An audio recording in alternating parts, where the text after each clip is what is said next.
are you guys aware of uh, weather balloon satellites? You Yeah, guys acknowledge Yes. those? Okay. Yes. I acknowledge weather balloons with instruments Satellites. on them, but not weather balloon satellites. There's no such thing as satelloons. Okay, What do you mean? What do you mean? there's no such thing as satelloons. An inflatable plastic balloon satellite, 100 feet in diameter, tall as a 10-story building, will be sent aloft folded accordion fashion inside a 26.5-inch magnesium container. The latter is mounted in the nose of a 3-stage 92-foot Thor Delta rocket. Highlighting one of the nation's proudest days in space, the satellite, called Echo 1, will serve as a reflector for radio waves that bounce back to Earth, paving the way for a new kind of worldwide communications. The rocket at Cape Canaveral carries the balloon and 30 pounds of powder, which will turn to gas and inflate it at a height above 1,000 miles. At 5:40 a.m., the launching.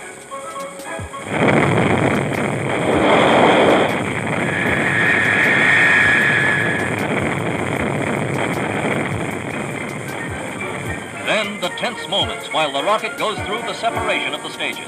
It is only the second launching for the Thor Delta, and as shown in this animated visualization, it is living up to the expectations of the space experts who say it functions almost perfectly. With extremely precise guidance, it is placing the balloon satellite almost exactly into the desired 1,000-mile-high circular orbit.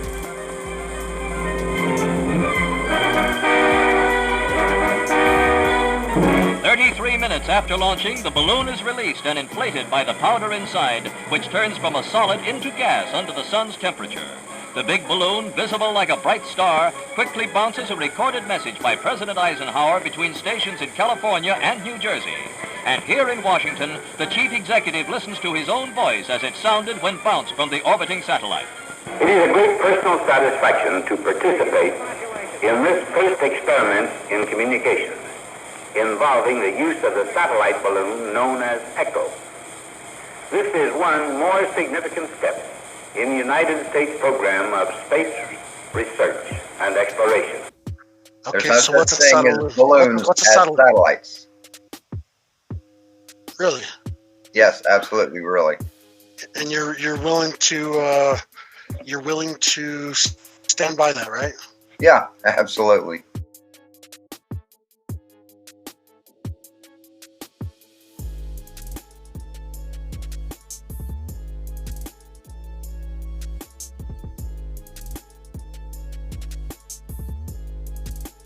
Okay. Now you can show me the one, the big, huge thing looks like a space-age bus with mylar wrapped around it and a parachute cord hanging up in a tree out in South America or wherever that picture's from. You can show me that one, but it doesn't convince me. I've seen the pictures.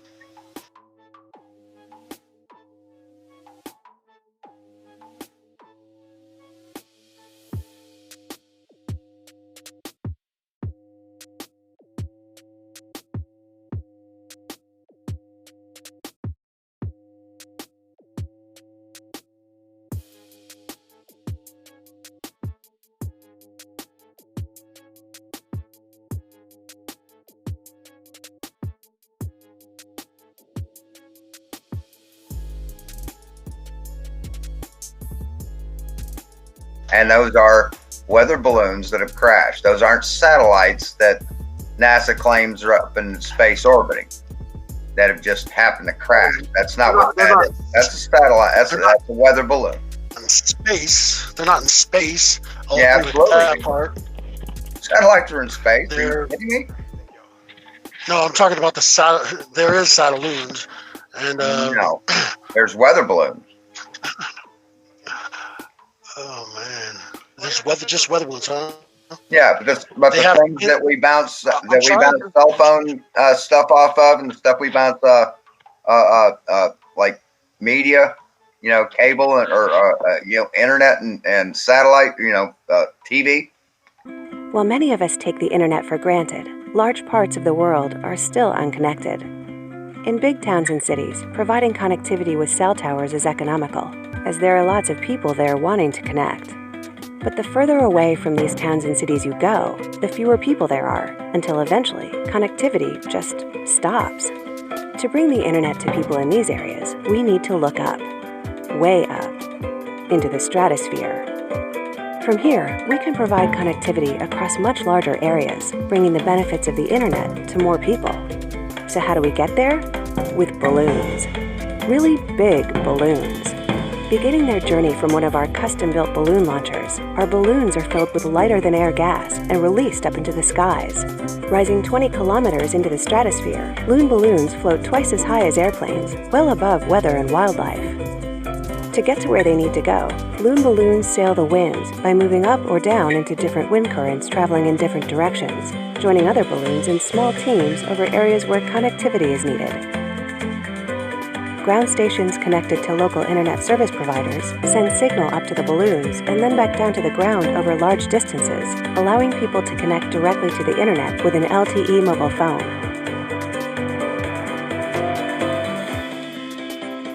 When it is eventually time for our balloons to come down, we navigate them to remote areas and work with local air traffic control to manage their slow descent down to Earth, where they're collected by our recovery teams.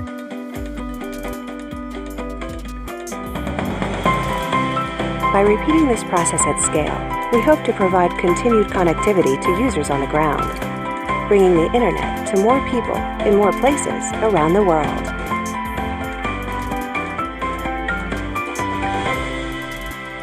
We're just transferring the signal from one balloon to the next as they pass over a stationary recipient. And so by having this continuous flow, we're always filling in the area that we need to provide the service to. We could launch one every 20 minutes. And so we needed to rethink how you would launch a balloon.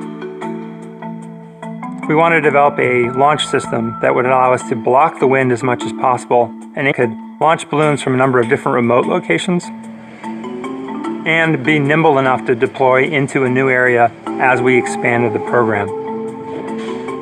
We went into a very controlled environment and launched many balloons and measured all of the aspects of that launch. And then from there we developed our tooling in order to guide that motion.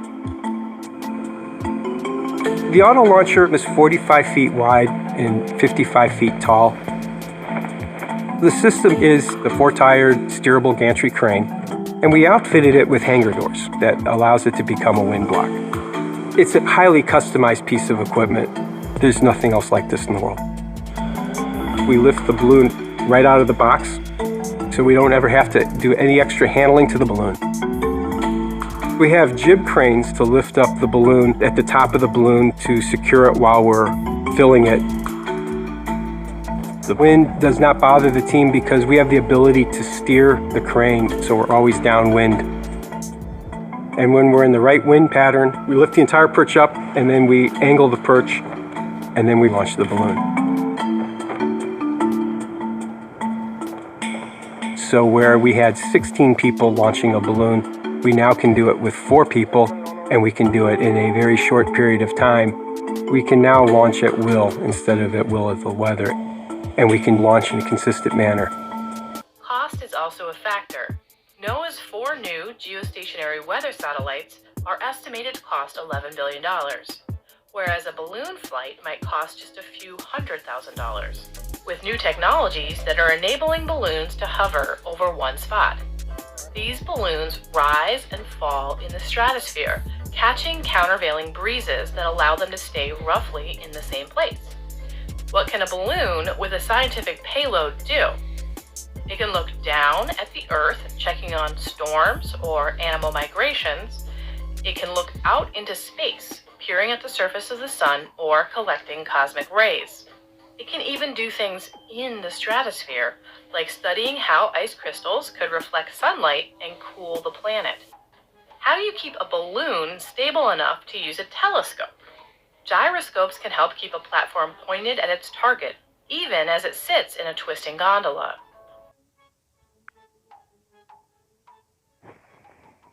To steer one balloon left or right, you actually go up or down. And that's because in the stratosphere, the wind goes slightly different direction at a different altitude. To provide continuous internet service, you're talking a complex choreography where thousands of balloons are being steered and programmed all in an automated fashion. So another balloon is coming just at the right time to take its place of the one that left. Those are in space satellites. Those aren't mounted on balloons. GPS is not balloons floating around with receivers on them. Do you have a link for Satelloons there? Flight Deception? Do you have a link for Satelloons? Yeah, I'm posting it right now. Cheers, mate. I have a couple of them actually. Because I've actually never heard of a Satelloon myself. Yeah, they send up like 10,000-pound satellites. Now scroll the chat and see what I can respond to. By the way, y'all. Stay up there. They stay up there for about 100 days on average. Right. And they can control them. They can control them. They can control them by the weather patterns, the wind patterns, by letting, because normal weather balloons will float up and they'll pop and they'll fall down, right? These ones are huge. They're huge, and what they do is they let air from the atmosphere in, so the weather balloon goes down. In the nighttime, in the nighttime, I think they want to go up higher, and then when the sun's out, they automatically drop down. And what are these used for? Satellite. Sorry, Sean. They're used for everything from satellite. They're used from anything from observing galaxies to weather to you name it. They're just what observing. How do they observe galaxies? NASA funds the science, and NSF provides the support to scientific teams and their balloon-borne experiments. Like this one called STO, or the Stratospheric Terahertz Observatory. It's being readied for its first Antarctic summer flight at the NASA NSF Long Duration Balloon Facility at Williams Field. The LDB launch facility is located on the Ross Ice Shelf, a 45-minute drive from McMurdo Station, when the weather's favorable. STO is designed to address a key problem in modern astrophysics, which is understanding the life cycle of star-forming molecular clouds in our Milky Way galaxy. What we're doing is looking at specific emission features from carbon and nitrogen atoms out in space within our own galaxy. In doing so, STO will map a swath of our galaxy with the world's most sensitive high-frequency radio receivers, essentially listening in to how clouds of gas and dust, which permeate the Milky Way, coalesce to ultimately spawn stars and planets. But for instance, no one's actually ever captured a cloud, one of these molecular clouds in the process of formation. No one's been able to see that. One reason is these atoms and molecules radiate at such a high frequency, over 1,000 billion cycles per second. Too slow to be observed with the human eye, but too fast to be observed through the blanket of water vapor that envelops the Earth's surface. With STO, primary investigator Chris Walker and his multinational team have developed a way to capture and focus this far infrared light using a conventional optical telescope on a high-altitude balloon platform that flies far above most of the Earth's obscuring water vapor. Now, light comes in, hits this mirror, goes up to a secondary mirror, and then sends it back through a hole in the bottom of the telescope. It comes right out the bottom of that telescope. From there, a secondary optic system channels the far infrared light to superconducting detectors held within 5 Kelvin of absolute zero inside a liquid helium-cooled dewar. The telescope and the dewar, Walker is proud to point out, are recycled components. And the original telescope was built, the way I understand the history, for flying on the space shuttle, but it never flew. And so it was actually in a warehouse at the Smithsonian, I was told. And the cryostat was a prototype to cool instruments for the Spitzer Space Telescope. We put the two together, and we really have a space-grade instrument that we're flying on the balloon. Walker is equally savvy about how the economics of scientific ballooning can help further his team's science. Oh, it's a huge significant stride forward. The main reason is when you compare balloon flights to space flights, you're limited in the size of your payload and the amount of power it can take. You're usually limited to an instrument that weighs a couple hundred pounds and takes a couple hundred watts. But with the balloon, you can actually fly much larger instruments that can look at a whole bunch of more of the Milky Way or extragalactic space than you would normally. In the end, you can do more science than you could from orbit at a much smaller price. I'm curious about that. They have some kind of gyroscopic mechanism on there. In the end, you can do more science than you could from orbit it's at a much smaller price. You know, it's funny that flat earthers, like, they look at real photographs of the Earth and real photographs of things, and they say, "Oh, that's just those are cartoons and CGI and fakery." But in flat Earth videos, 99% of the videos are CGI and cartoons. That's right. Plainly.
The surface.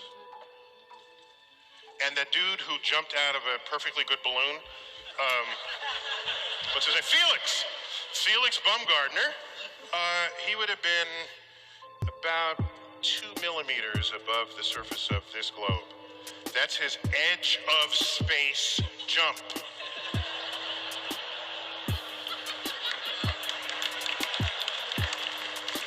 Now, you know, I don't. It's fine. He wants to. I don't have a problem if he does it, but the honesty of it would greatly diminish what I think people thought he was actually doing. And not only that, they made sure to photograph him standing there with a really wide-angle lens, which curves horizontal lines. So in the photo, you see this curvature of Earth's surface, and he said, wow, he's in space. Look at that. No, he's not. At that height, you don't see the curvature of the Earth if you are 2 millimeters above this beach ball. You just don't. That stuff is flat. That stuff is flat. That stuff is flat. Well, this is NASA and Google, and this is all from official. I mean, this is not flat Earth. It's not flat Earth shit. Okay, let's look at this. I mean, let's give you that there's weather balloons. Let's give you that there's Satelloons or whatever. How does that prove that there's not also Himurari out there? Like, is it possible to have multiple different devices to do things? Like, in other words, like I have a desktop computer here. Like, let me give you an example. My desktop computer, I watch YouTube. I watch YouTube on my desktop computer. On my cell phone, I watch YouTube on my cell phone. On my TV, yesterday when I was making lunch, I was watching a YouTube video while I was making lunch on my TV because I have a TV that has Wi-Fi. So does that mean that my desktop is not real anymore because I could watch the internet on my cell phone? That's kind of irrelevant. You may not recognize how it's relevant, but it's relevant. I'll tell you how. Just because they have balloons that can take. Are you going to play the video or what? I've already been playing it. People can. I'm sorry. I didn't realize. In the end, you can do more science than you could from orbit at a much smaller price. But I mean, now Sean. No. Now Sean made the claim that there's no such thing as weather balloon satellites, and they're right here. Okay, there's an experimental program testing the feasibility of long-range weather balloons. Mm-hmm. The feasibility, they're more feasible than rockets, but supposedly. This is a one-off. It's not a one-off. They've been doing it for 50 years, dude. This does not account for the satellites that we use for telecommunications and radio. So it doesn't. You're watch the video. Watch the video and then say something. I mean, I don't mind watching the video. I've seen a lot of your videos. I saw one of your videos was very horrible. This is what you're not understanding, Fight the Deception. Given that there's weather balloons and satelloons, it still doesn't mean that the satellites can't be out there. It still doesn't. Just showing that there's this doesn't mean, and thus there's not that. Yeah, but it does show that they could be gathering data with these and not the other things. So I have to prove that there is. I think it throws more doubt on the possibility of them being out there than not. Okay. What is this like string of pearls that is along the equator that we can see at night through a telescope? These little dots that line up in a perfect arc. What are those? They're not stars. They move against the stars. They're geostationary. What are they? Well, let's not change the subject. Let's not change the subject. No, let's not change the subject. I made a video about those are satellites. Those are telecommunication satellites. I made a video about that. You can check it out after the stream. Okay. Yeah. We're talking about this. Videos, man. Mm-hmm. So let's talk about what he said though. You said that it's possible that they could be, because they have these things, it's possible they could be using these things and calling it Himurari data. Is that correct? Yeah, that's possible. I mean, I'm asking, is that what you're saying? Yeah, I'm saying it's possible that that's what they're doing. Then let me ask you this. Is it also possible that the Himurari is really out there sending data to us? Not to me. But okay, so this is what's going on. To you guys, yeah. So this is what's going on. This is what's going on. You're willing. Why is the sound off? Is the sound off for you guys? Yeah, it is, so we can talk. You know, because I was interfering and we couldn't talk. I mean, I could post a link in the chat and people could look at it themselves. Listening to what you guys are saying. But I mean, we're talking about look at that satellite. That satellite's 10,000 pounds. Mm-hmm. Right there. But let me finish my line of questioning though. At least not even line of questioning. Stays up for 100 days, and they're constantly sending these things out. Constantly. Mm-hmm. all day long. They send them out, pop them, retrieve them, pop them, retrieve them. Yeah, they've been doing it since. They've been doing it for 50 years, dude. Right. That's not what they use for communications, though. For telecommunications and phone, that's not what they use. The ones that we haven't watched the video, then are always they admit that they do that. They admit that they're doing that. The Google Loon not satellites. Not for dish satellite. Not for TV. No, you can see those all the time. Let me try to clarify for you, Sean. This is what Sean is saying. Sean is saying that there are satellites that are used for the telecommunications that are not this. He's seen them. Yeah. Didn't you see them? The standard balloon that I fly is about 660 feet long when it's made. So when it's inflated, it's over 400 feet tall by 440 feet wide. Think of a dome stadium. That's how big my balloons are when they reach float. The superpressure is a technology development that is intended to give us long duration at mid-latitudes. Yeah, I've seen them from my telescope. So what he's saying is, even if some people try to do some kind of project or they're trying to do something separate or different, whatever their reasoning is, even if they're using satellites or satelloons for that reason and they exist, it doesn't change the fact that there are telecommunication satellites. There are satellites like normal satellites that Sean has seen himself. That's 5 minutes ago. He said there was no such thing as a satelloon. Do you admit 5 minutes ago? So do you admit that you were wrong, that there are these things that he's showing evidence of right here? Do you admit, Sean, that these things exist? There's long-range satellite. There's long-range balloons, or there's long-duration balloons. They're not satellites. They're weather balloons.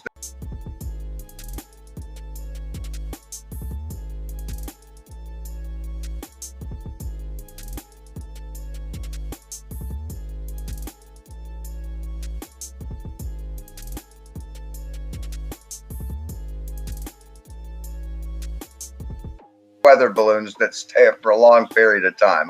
They have satellites attached to them. Whatever we call them. 10,000 pound optical satellites for looking at galaxies. Yeah. Well, no, I understand his point. Let's give him his point. He's saying That's this. not a satellite. Well, satellite, dude. I think it's okay to give him that, Sean. Because look at it. It looks like a satellite. Well, yeah, he said it's such a hard day. I'll give that to him. Yeah, give it to him. It looks like a satellite. So to me, I can see it. They put a satellite on the balloon and they're floating it on the balloon. I give them that. How does that disprove that the satellite Sean saw is not really there? How does that disprove that? How does that prove that the Himurabi is not there? How does that prove that? How do you know that? How do you know that you didn't see one of these balloons up there? Okay, how do you know that, Sean? Sean is the one that saw the that's telecommunications one. How do you know that wasn't a balloon? Because they were staying still. They weren't moving. They're always in the same position at all times. They're never in a different position. They have the technology out with these. So let's look at it one at a time. Let's let them finish. You're saying that you see that same satellite over and over again over days and weeks and months. Is that correct? Well, yeah, if I look at it, but everyone's dishes see that same satellite day. But everyone's dishes see after day over and over again, and no one has to readjust their dishes. Okay, so you said yourself that these balloons, they last a long time, but they only last so long. But he's saying he sees it on an ongoing basis. Now I heard you say, Fight the Deception, that they may have technology that can still make the balloon look that way. Is that correct? They have the technology to send the balloon up. And no. Don't change the subject. I'm not changing, dude. Stop interrupting me and let me fucking get my point out, okay? I'm not changing the subject. It's the same argument, okay? They send the balloons up, and then they can control where the balloons go. They're called geostationary weather balloon satellites, dude. That's the official name. Okay, so come on, man. So watch it. Show your Turn the volume on. Okay. Turn the volume. The evidence is playing, but you guys won't listen to it. Is a technology. Merriam-Webster defines satellite as to get us to the edge of space. Usually a manufactured object or vehicle intended to orbit the Earth, the Moon, or another celestial body. The need is there's lots of great science to be done that that we can do on these platforms at lower cost. That's what a satellite is. Get them That's an orbiting satellite. Test out So you're saying that there's are very high value. There's no such thing as geostationary satellites, you're saying? Yeah, they orbit, but they stay in an orbit that's in synchronicity with the Earth's orbit. Right, exactly. These aren't. These are floating around. They have the technology. If you watch this video, they have the technology to send the balloons up by utilizing different. I'm sure they do. Well, look it up, dude. I mean, look up the Wallop. So just help us find it in this video. Okay, I mean, they have the ability to do this with these few satellites, but that does not discount the fact that there are thousands of satellites in space right now. Let's take it a step at a time. He's saying that. Show a picture of one. Show us a picture of one. I already did it show us a earlier. picture of one. I already did it earlier in this video. Maybe you didn't see it. I could pull it up. A real picture of a real satellite in space. Remember I showed you the floating around? ISS picture? That dude with the big telescope? Remember I showed you that? Oh, the one passing between Earth and that's awesome. Remember I showed you the ISS picture with the guy with the big telescope? I'm asking you. Do you remember that?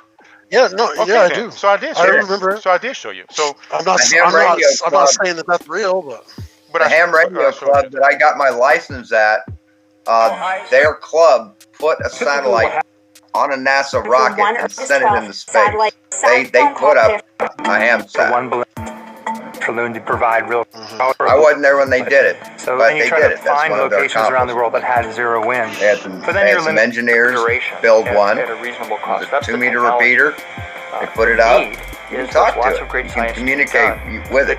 That we can do on these platforms at lower cost and get them training. I don't know if we can do on these platforms. I don't know what's up with my Hey, how you doing, sir? Good. Be able to test out Can I clarify the whole we may test out balloon thing? Because you guys are kind of bearing on the wrong. So they have balloons that they do use for satellites, or artificial satellites, but this would be a situation of the Olympic Games in China. You know how all those people in one central place, they'll use one of these as a quote unquote satellite for phone services, so to speak. They can use them for other situations, military probably, and they last 90 days. They are remote and they are also programmable.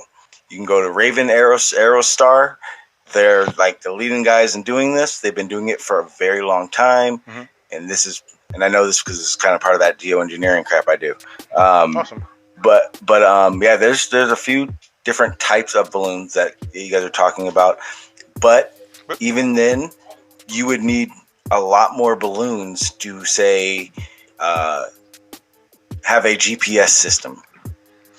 But to clarify though, even though it's in this long video, we might be clicking through it. Even though I already gave it to him, you acknowledge that there are balloons that stay up for a long time that they could control, just like Fight the Deception is saying.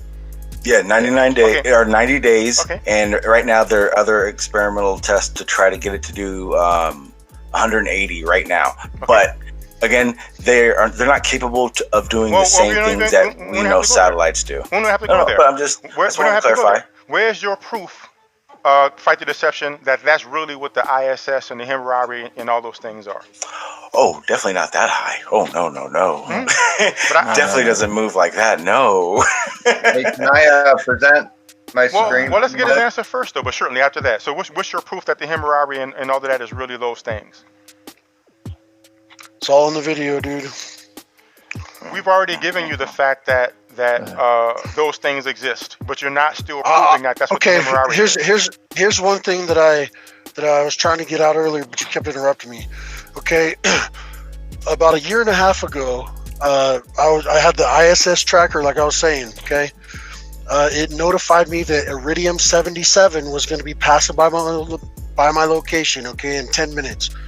So I went outside, got my spotting scope. Okay, set it up in my backyard. Waited. It flared like it said. The flare really looks like a flashing light, kind of looks like a tow truck amber colored flashing light. Amber and white.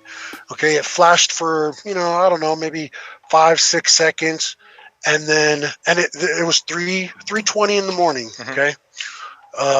I put the spotting scope on it, and I was able to watch this Iridium 77 satellite that's supposed to be going 17,000 miles an hour. I watched it for an hour in my backyard.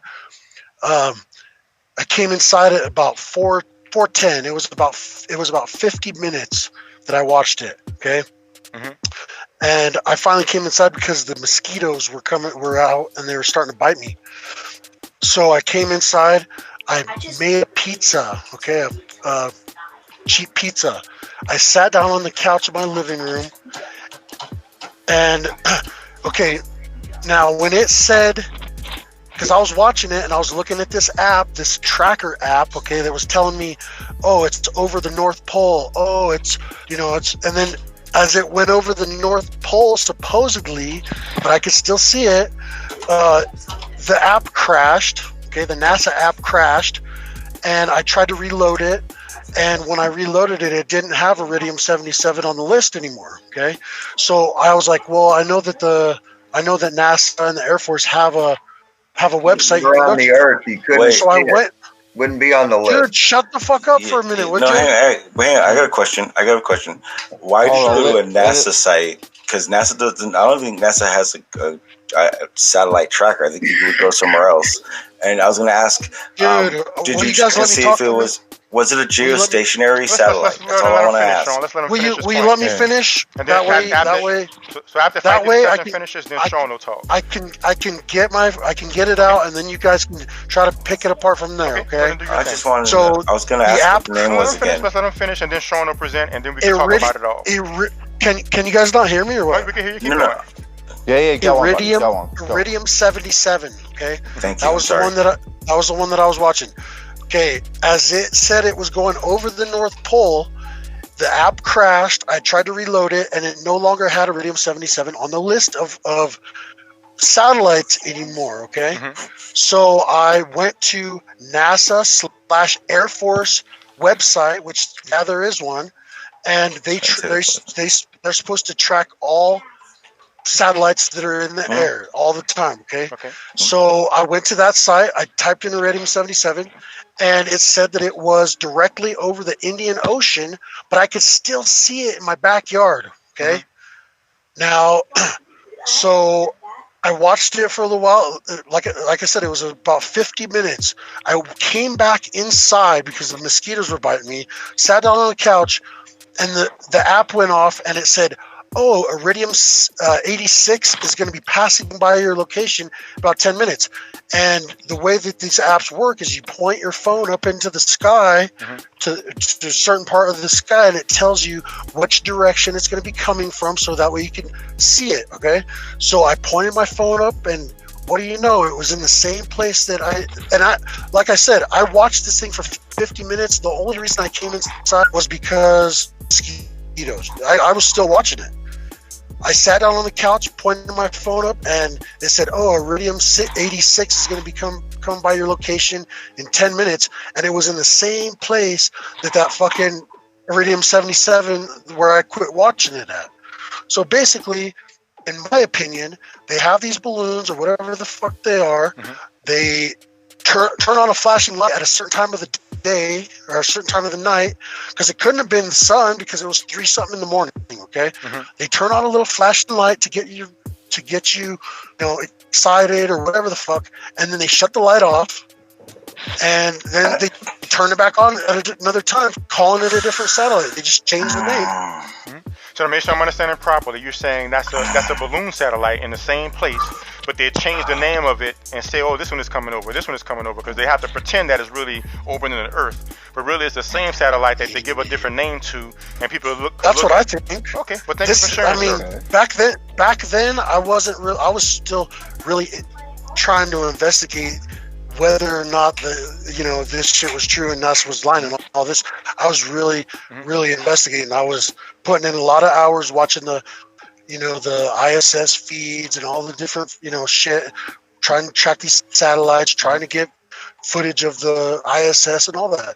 I mean, I believe in the globe before. Okay, I didn't haven't always. Well, let's not go too far, Phil. Let's stay on this. Huh? I'm just saying. I'm just being honest. And this is what I would suggest to you. Let's not go too far, Phil. This is what I would suggest to you.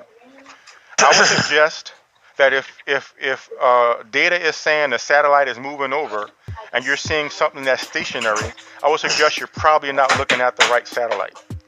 So I would suggest that you get a better look, because you've already. Dude. But let's go ahead and see what Sean has to say. Go ahead and present Sean, and the floor will be yours for how much time you need. Okay. Yeah, go ahead, Sean. Go. Yeah, man, I just got here. Go ahead. I mean, other Sean. I'm sorry. Yeah. My apologies. I forgot. Wait a second. Hold on. Shit. What happened here? It just froze me up. Can I say a quick something? Yeah, go ahead. Go ahead. Do your thing while he's getting set up. Yeah, it's just real quick. Have you tracked the? Sorry. Have you guys tracked have you tracked the ISS? Yes, I have. I have looked at the ISS a few times. I think I was more direct towards the fight. Oh, excuse me. I'm sorry. Oh yeah, I have. A bunch of times. Okay. I've seen it pass by and then turn around and go back in the opposite direction. Yeah. Can you shut the lights off? No, I don't have a video for that. But I know what I've personally seen. I know that I've probably put 5 times as much time into it as you guys have. No, don't say that. Oh well, you don't. No. Just like we don't know. You don't. How many hours? So how many hours have you put into it, dude? How many hours? Enough that I've tracked the ISS, and I've never in my life seen it do what you just said it did. Yes, I have. I have looked at the ISS a few times. I think, but I would definitely suggest you get images of that, because you could really, do something groundbreaking for Flat Earth if you had that footage. You know that, so why wouldn't you get it? Have you spent 20,000 I don't think you've done 20,000 hours. Okay, well that's your opinion. That's my opinion. Yeah, 100%. You don't know what the fuck I've been doing the last. I have no clue at all. But go ahead. Am I presenting? Yes, you are. Okay. Let me make sure everybody can see you. First, I think 160 satellites released by SpaceX.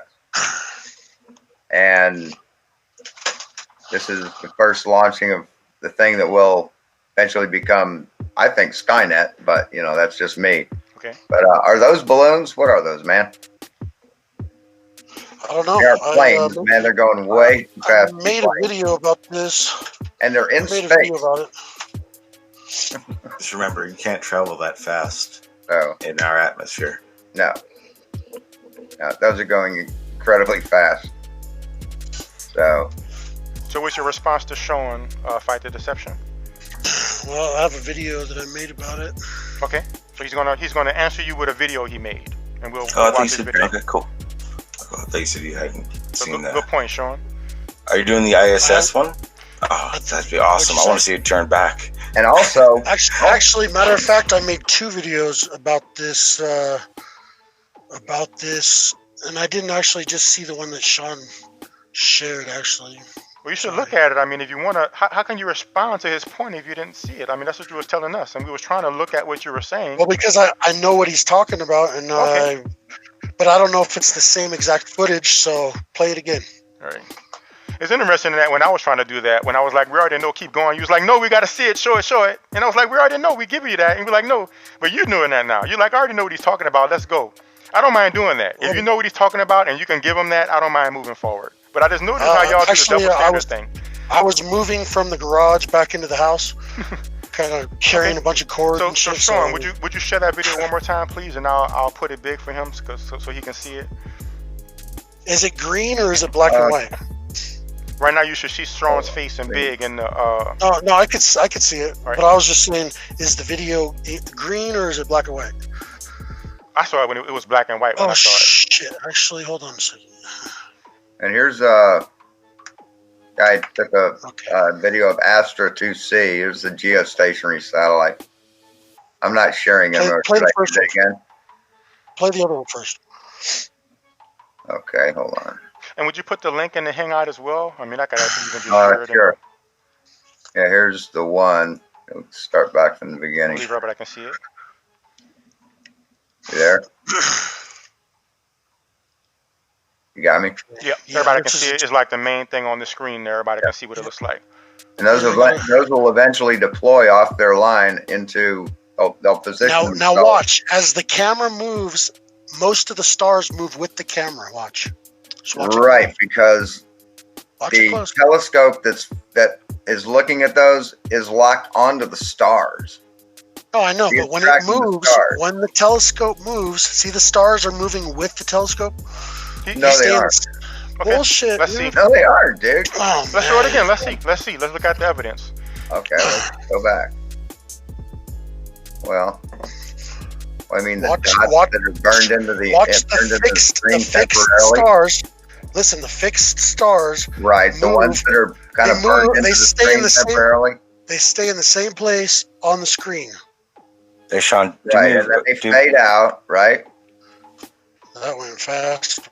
Right, and they go over the clouds. How do they go? How do you see them up on this side of the clouds? I was talking about the stars. No, I saw what you're talking about. Yeah, the things that kind of burn themselves into the screen, into the image. You know, while it was stationary on the stars, and as it moved, and you could see them on this side of the clouds as it was moving across. No, that's just an artifact. And here's another one. Let's see.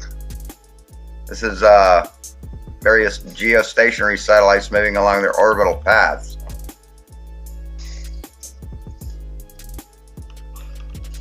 Now these are on different paths. These aren't on the same orbital path. And you see those streaks of light going? Those are stars. Because the salt could probably sped up a little bit. But yeah, the camera or telescope is not moving to track the stars. It's actually stationary. I got better footage than that. So that's a geostationary satellite. Okay, I got better footage. So you guys would probably like this Can we see footage it? better than what you're showing anyway. Can we see it? Yeah. But that's not a balloon. No, I don't think those are balloons. Okay. So what I are don't know those? what they are. Honestly, I don't. I'll admit that I don't know what they are. They could be, but if you watch this video that I just let's talk about one thing first. So we gave you the same chance. thing, dude. It's a different video. It's a different video. One moment. We gave you a chance to present, and now we're giving Sean a chance to present. So let's talk about what Sean presented. So you said that you don't know what they are. Is it possible that they could be satellites like they say they are? I don't know. Watch the footage. We're talking about the video that Sean just presented. So you're just saying you don't know if it's possible? How is it? You know it's not an ISS, but you don't know what else it could be. But you know it's not what every bit of evidence points to what it being is. Can you see the discrepancies we have here? ISS. Okay. But Sean presented his note. He doesn't know what it is. So let's go ahead and what video did you want to show? Fight the Deception. Yeah. Oh, he's already in the hangout. Okay. I have some speculation of what it is. I don't know. Well, go ahead and speculate. I mean, that's what we're here to do. Hey, Sean, the ISS has a wonderful, wonderful visibility for California on the 26th. Does it? I'll try and play the video. I'm having to configure I'm configuring it now. I'll put the link in the chat. This one I used. Cool. And let me let them know real fast. I'm not trying to delay you. I turned off the website so I can do the screen share. So now I have to put the website back, and I'm not a pro at this yet. I'm new at this, so forgive me if it takes a little while to get everything back in place. But I am trying to play your video. It's just I can't do it right away like Sean G might be able to do because he's a pro at this. He's a young'un. He knows all that tech and shit. Yeah. But it takes me a while to get it back set up again. So here we go. So I think y'all are seeing it now. This is the video you just linked, right? My bad. I was on my phone. linked. They were used. Hold up, let me pause it and we can hear your explanation because I couldn't hear you. So what were you saying? They're using night vision, I think, or something. Okay. So you can really see. You can really see. And what are you saying this is? I don't know.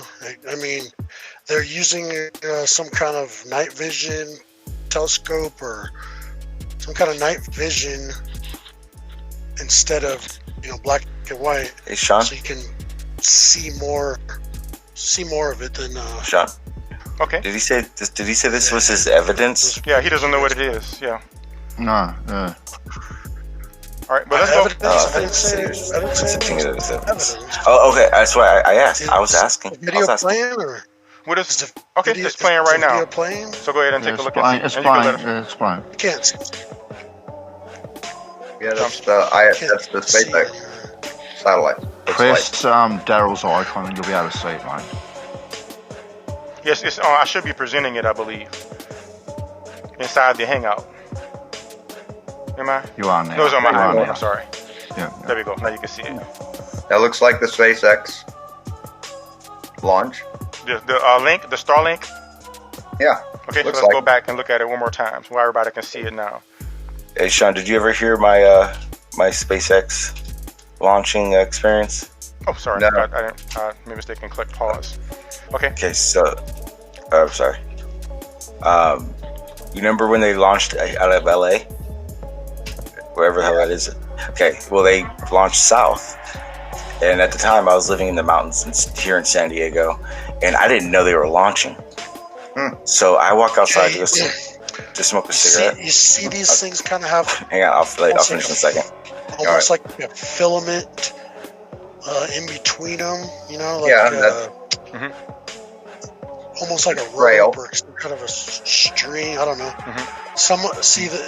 I would expect that these tails, I'll call them tails, okay, like comet tails. I would expect that they would have a specific length, that would be similar to one another. But if you notice here, they kind of look elongated, longer. Some of them, the ones that are closer, you can't really tell, but the ones that are far apart, they kind of look like they have a rope or some kind of, I don't know, some kind of string, or I don't know what it is. Okay. But I mean, it could be from the light moving, and that's just a optical kind of illusion. But exactly. I don't know. And to make sure I'm understanding, but I don't know that. I don't know that for sure. And to make sure I'm understanding properly, you don't know what it is. I'm just being honest. Well, I understand, but you were right first shot. Huh? You were right first shot. Very good. When he asked if it was satellites, but this when he said it's probably it might be the light, trailing off where it's not, where it's burned. Well, my first shot was saying that there was some kind of it dies tether, and it goes by. Some kind of cable, maybe. That was my first thought as well. Yeah, absolutely. But I don't know how Starlink is made. For as I know, they might have a wire. I don't know. But let's look it up and see. But my first thought was, as the infrared is like pretty sure all it was just taking night vision photos with something. You can see how the image might lag a little bit on any kind of image. But, go ahead and keep playing that video, though. Okay, I'll keep on playing it while I'm looking for how the Starlink is made. You don't really need the sound, so it's not going to affect it. You notice how there really isn't one, like with the ones that are far apart, there isn't one right before, right? It dies down. They all have sort of the same length of tail. Well, not really, though. Yeah, you see that the ones that are. dying See this down. one right here? This one right here, it kind of looks a lot longer. Once it gets to a certain angle, you can see the tail. It's still kind of long.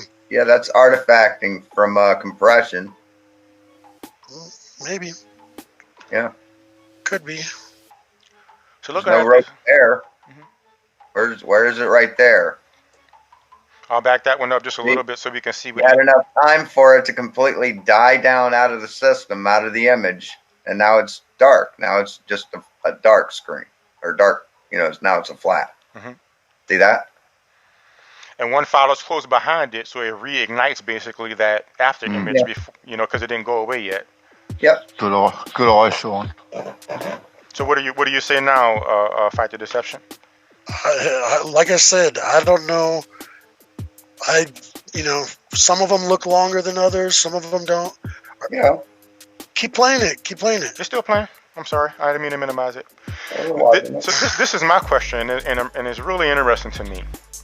You said you don't know what it is, but you're not willing to accept the possibility that is a satellite. Well, why is that?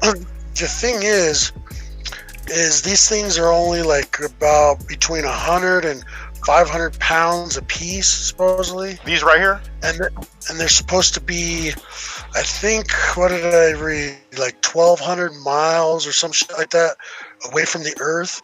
And at that distance, in the middle of the night, communication satellites can be as small as a school bus and weigh up to 6 tons. The Federal Communications Commission says most weigh a few tons. I'm talking about these ones specifically. The I'm not Starlink talking specifically? about in general. I'm talking about these ones specifically. I looked it Those up. are the average. I just read that. Go ahead and look it up. Look it up. I just read the average. For the Starlink. Well, let's let them speak. Go ahead. What did you find about Starlink? Look it up. Look the Starlink satellites up. But I mean, for expediency, go ahead and let us know what you learned. Specifically, the Starlink satellites. But I mean, for expediency, what did you learn about the Starlink while I'm looking for it? I'm pretty sure it said they were between 100 and 500 pounds. Okay. Each. Okay. So and I think maybe, what did they say? Fuck, I can't remember how okay, tall I found they said they were. I was able to find it. One moment, let me put it in the video. So Starlink, this is the actual Starlink page, the official page. Less mass, more compact. Each satellite weighs approximately 227 kilograms. Let's see what a kilo. I don't even know how much that is in pounds. It's about 500 thereabouts. Okay, 500 pounds. Okay, so we found this is, like you said, we looked it up. This is the Starlink webpage. You guys aren't gonna get me lying about anything, okay? I'm not saying you're lying, sir. It's just like looking at the. I'm just saying that everything that I've made a claim about has has panned out. So my question was, like you said that my question was, you don't know what it is, but why don't you want to accept it as satellites? And you said it weighs this much. So what does that have to do with it not being a satellite? Well, because that 1,200 miles away, if it's only 500 pounds and the size of it is, and they were launched in the middle of the nighttime when the sun should be on the other side of the globe, right? Then what's causing the light? Where are they getting lit up from? I'm not sure. You're saying when we can see it at night, how it's getting lit up? Yeah, if it's on the other side of the globe. If the sun is on the other side of the globe, that means this side of the globe is dark, right? So how are they lit up? And then the other video, the one that Sean shared the first time, I made a video on that one because someone tried to present that one. One moment. Hold on. No. Wait. Just let me finish. No. We need to take one point at a time. I'm going to forget your point. Let's take one point. Why don't it's the same point. Okay, go ahead. It's the same point. Okay, the first video, there's a couple of those satellites that actually... they're lit up and then they go dim. They go dim. The light just totally goes off out of them. There's no real explanation. I mean, there's nothing that could have made them go dark unless they have lights on them that are actually lighting up and shutting off. I mean, so my point is how do you know so much about those videos, but you don't know the information surrounding other things with information? What do you mean? Like what? Like the satellite that you said. No, you said the IS. You tracked the ISS and it went there and back. Like that. It went over my head. This has happened several times. This is not just one time.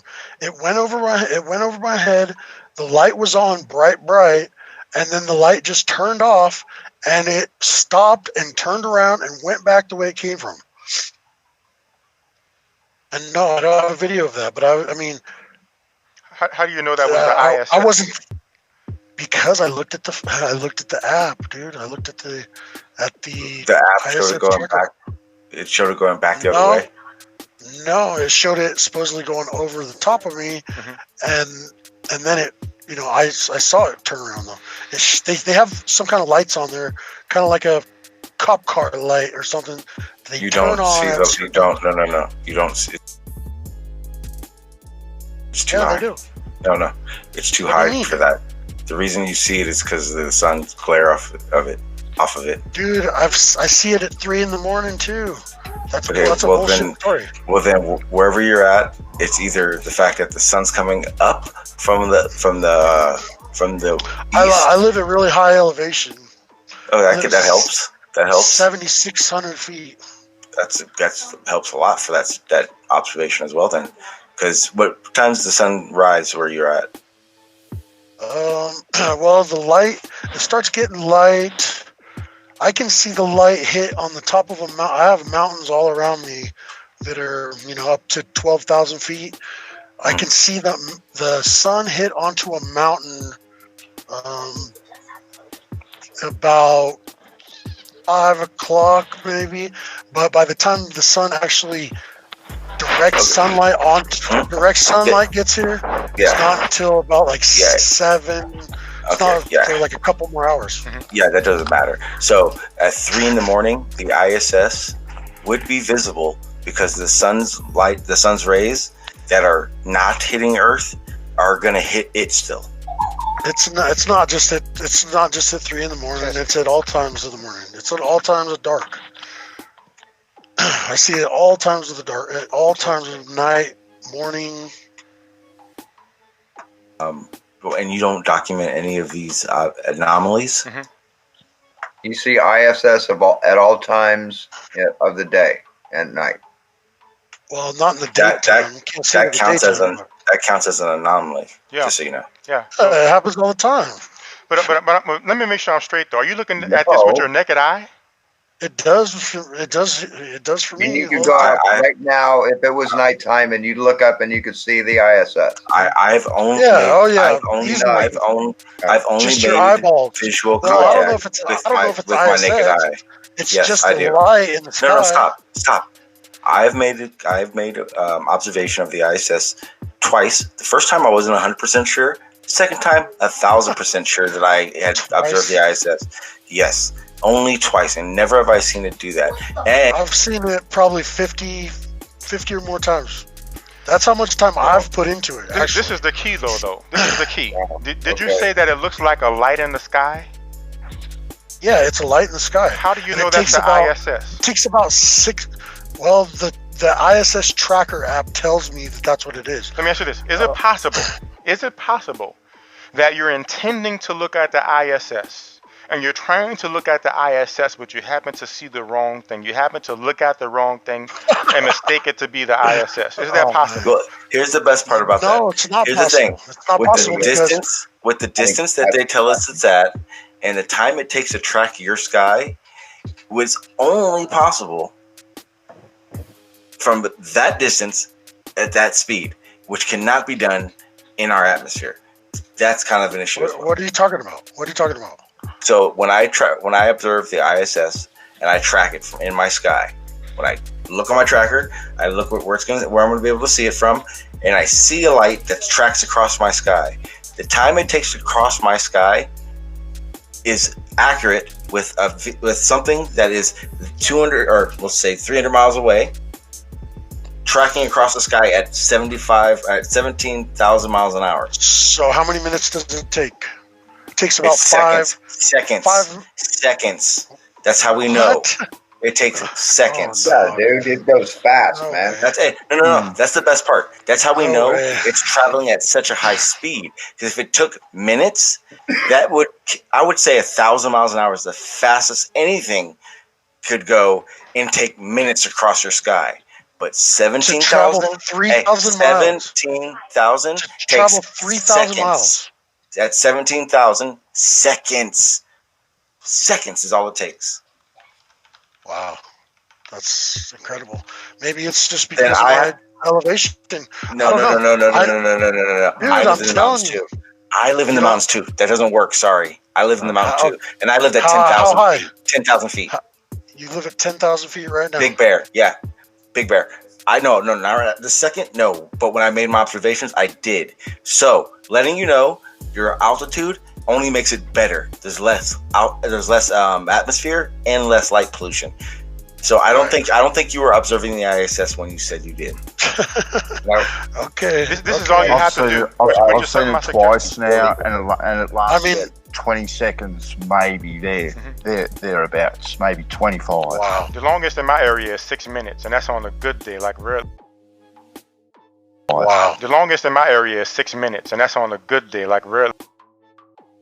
Wow. The longest in my area is 6 minutes, and that's on a good day, like really.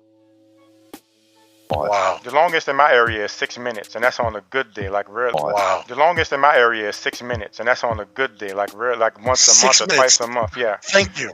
That's Where do about you that's live? about I live in 5 to Texas 6 right now. minutes. Okay, now here's 5 the to problem. 6 minutes. Look, That's yeah. about- I think it depends on altitude. You too. you said you live in the mountains. I live in the mountains.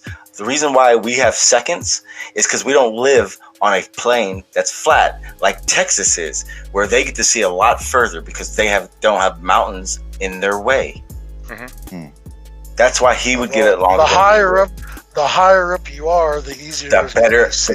the better observation, the better of an on a observation. flat surface. The best, on a flat surface, the higher you up. Dude, the better an observation you're gonna have, the higher you go. This is all you have to do. The less mountains, the longer you'll see it. But this is all you have to do. All you have to do is get a telescope. Maybe on a globe, but not put it on in a your flat telescope Earth. and take a picture. There's only one. Say And again, please? observations are pointing towards the globe. Sorry. I didn't catch that one. What did you say? Sure. I said on a globe, it would.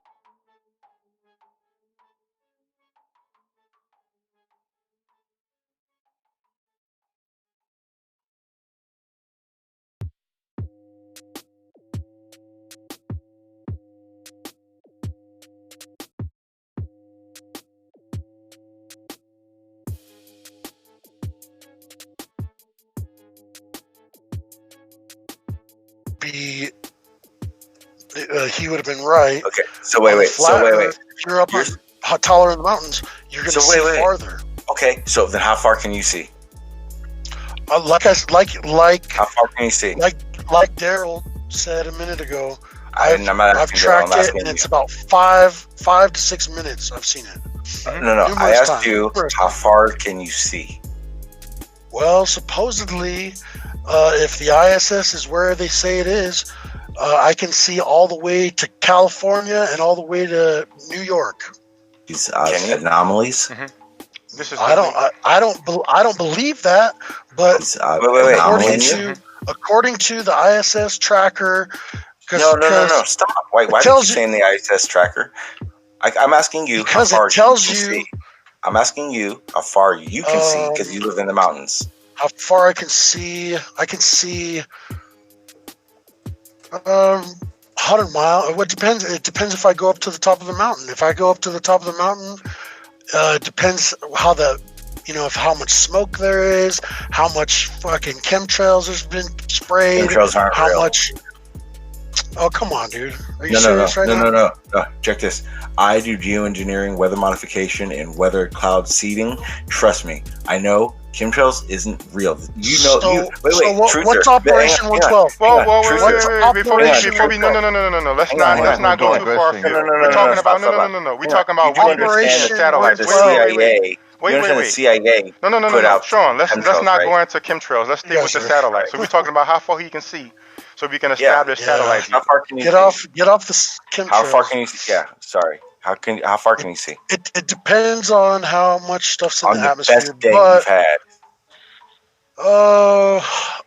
100 miles, 150 miles. Can you show me that observation? Yeah, I have videos of it, and that was from 9,000. I don't have any videos posted right now. I'll have to go to my my memory cards, but that was from 9,000 feet. I can see the mountains, Blanca Peak. That's like 70 miles away, and I can see ones that are, you know, a lot farther than that.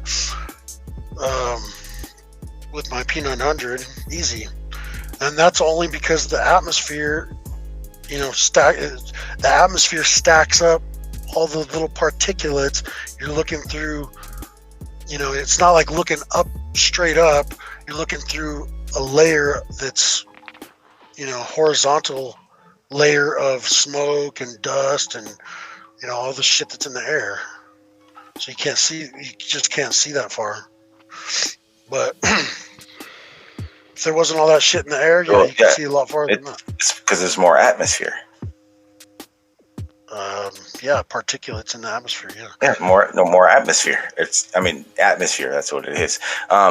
So then we know that there's a pressure gradient too. Then, right? So that makes it easier to see the ISS as well. Sure. Whatever. I guess so. I don't know.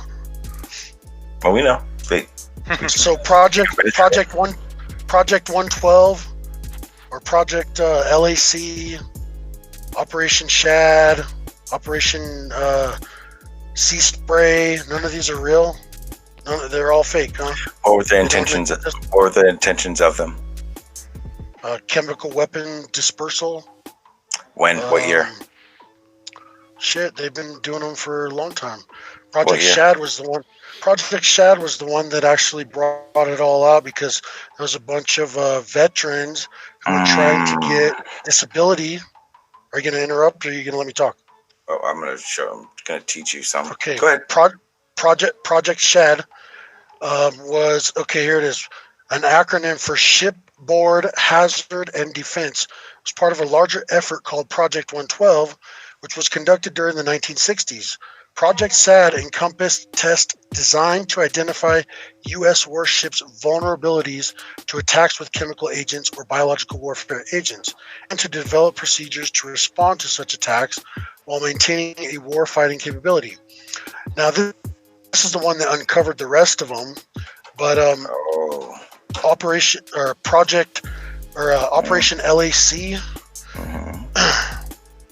Let's see, Operation LAC was large area coverage, and that one was around the same time. U.S. Army Chemical Corps and operation, which dispersed microscopic zinc cadmium sulfide particulates over much of the United States and Canada in order to test dispersal patterns and the geographic range of chemical or biological weapons. They actually dumped out live viruses, like large area coverage. Can you share that link, please? Did you? Sure. Yeah, thank you. Because I there's nothing that says that. It's on Wikipedia, dude. It's declassified. It's declassified. Come on. That's how I want to see it. All right, yeah, that's fine. I mean, you know, I'm telling you the names of them. You could very easily just instead of trusting my link, you could actually. I know exactly what you're talking about. I actually know all these projects you're talking about. I'm just seeing if you know what you're talking about. And I'm now trying to explain to you that what you're trying to talk about are the little field tests that they were doing when they were testing for the Agent Orange, the Project Orange, when they used weather weapons in the Korean War, and then they established the NMOD. That's why I asked you what year, because anything after the 70s they weren't doing anything like that. And when you say something like they were putting viruses in the chemtrails and the chemtrail people, that doesn't even make sense, because people try to use that for Margellans, but it wouldn't make sense that there's only 300,000 with Margellans in an area of the United States that's not concentrated over where it would be spraying. That's one. Wow. Two, it'd be easier to do it. It'd be easier to do it at the doctor. Oh no, yeah, this is my main subject. Like, I love when people talk about. Well, then how do you not know about this stuff? Oh, I know it all. I just told you I know it all. I know all about these things. And I'm making sure that you're not going to just smudge it, because it's not chemtrails. Because like I was trying to tell you, I'm going to tell you like this. The CIA, all the research you guys do, you should know this as well, because I knew it. The CIA, is the one who came out with the term chemtrail, right? Oh, I don't know about that. Oh, you should check it out.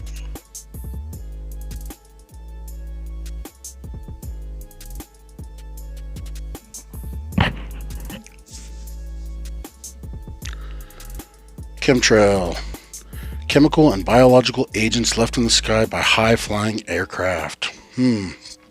Additional information. NASA was the first organization to use the word chemical trail. Oh, here's a link.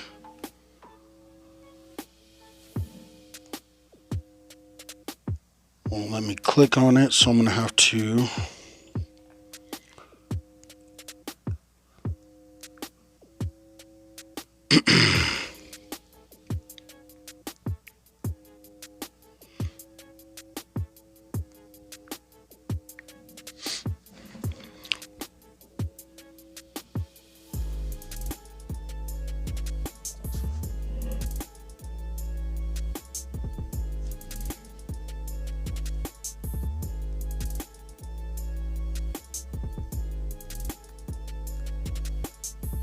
So here we go. Some chemical aspects of upper atmosphere research.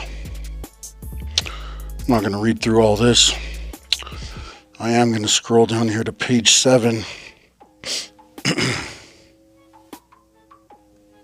And you see chemical trail. Let's see the context here. I'm going to turn it sideways. Okay. Thus, in the search for a satisfactory chemiluminescent agent, the Langley Research Center released tetramethyl lead vapor trails in the lower heterosphere during 2 nighttime, that's early morning, experiments on January 22nd, 1964. In each experiment, about 22 pounds of liquid tetramethyl lead were carried aloft by the type of rocket shown in Figure 6. The visible chemical trail extended from an altitude of about 89 kilometers to 113 kilometers. Wow. There's some references. There's the little picture that they want to tell you they were released at. Okay. It's a freedom of information, declassified information. Yeah, that's what these are too. Yeah. You should check that out. So you can say, when you keep saying chemtrail, you can understand that is a psyop. So if you know it all, if you know all about this, what did they put into the air besides what I've already said? Mainly they put out sulfates, because what happened is with the radar systems, that Raytheon. I'm talking about germs. I'm talking about germs. Oh, none at all. Zero, zilch. You don't have any proof for sure? that at all. So we're gonna go for 3 today, huh? 3. What's the first 2? Sean said there was no satellites. Yeah, okay. Daryl said that there was no. I want to hear us too. You said what was the first? Daryl said that. Don't strawman me. I'm not strawman anyone. No. Let him get. Anybody with a thinking mind can pick it up, but let's let him have it. Say what you say. Yeah, okay, but. Well, you guys are all making claims. No. I mean, what's your first 2? I want to hear. I have all my evidence right in front of me right now. What's your first 2? I want to hear. Like I was saying, Sean was wrong about the satellites on weather balloons. No, he wasn't. Okay. You were wrong about the strips of housing. He was incorrect about the capabilities of the balloons, and you were incorrect in the capabilities of the balloons. It's kind of weird. How? But yeah. How was I wrong about the capabilities? Because you can't use them for what we have as in GPS. Here we are on Google Scholar, and we're looking at a short tutorial on inertial navigation systems and global positioning system integration. Okay. This is from NASA. Now we're just going to go to the NASA website.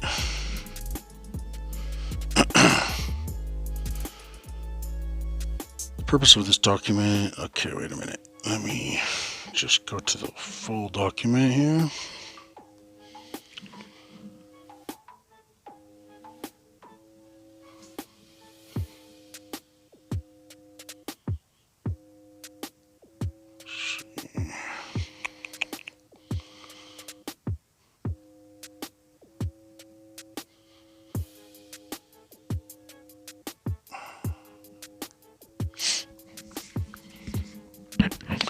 Short tutorial on inertial navigation systems and global positioning system integration.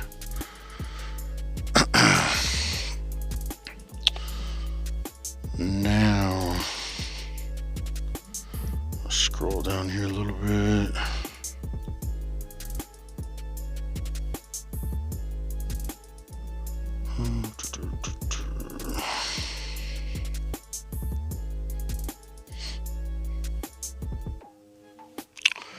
The purpose of this document is to describe a simple method of integrating inertial navigation system information with global positioning system information for an improved estimate of vehicle attitude and position. A simple two-dimensional case is considered. The altitude estimates are derived from sensor data and used in the estimation of vehicle position and velocity through dead reckoning with the INS. The INS estimates are updated with GPS estimates using a Kalman filter. This tutorial is intended for the novice user with a focus on bringing the reader from raw sensor measurement to an integrated position and attitude estimate. An application is given using remotely controlled ground vehicle operating in an assumed 2D environment. The theory is developed first, followed by an illustrative example. Introduction. With advances in microelectrical mechanical systems, the estimate of vehicle position and attitude has become affordable and increasingly accurate as sensors have become smaller and cheaper. The integration of sensor outputs to achieve reasonable estimates remains on an ongoing area of research. Integrating INS with GPS is the most commonly done with tight coupling, which integrates sensor data at the measurement level, or loose coupling, which uses outposts of the INS and GPS without knowledge of internal variables. The approach presented here is loose coupling. There is an abundance of literature pertaining to strapped-down inertial navigation systems and integration with GPS. However, much of this literature is difficult to follow for the uninitiated. In order to greatly simplify complexity, the work presented here will be in 2 dimensions. Additional simplifications include a flat, non-rotating Earth and short vehicle trajectories. These assumptions allow one to assume constant gravity, elevation, and magnetic field all on a 2-dimensional flat Earth. Okay?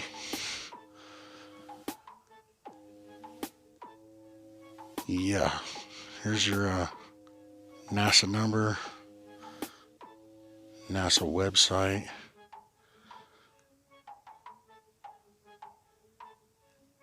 Okay.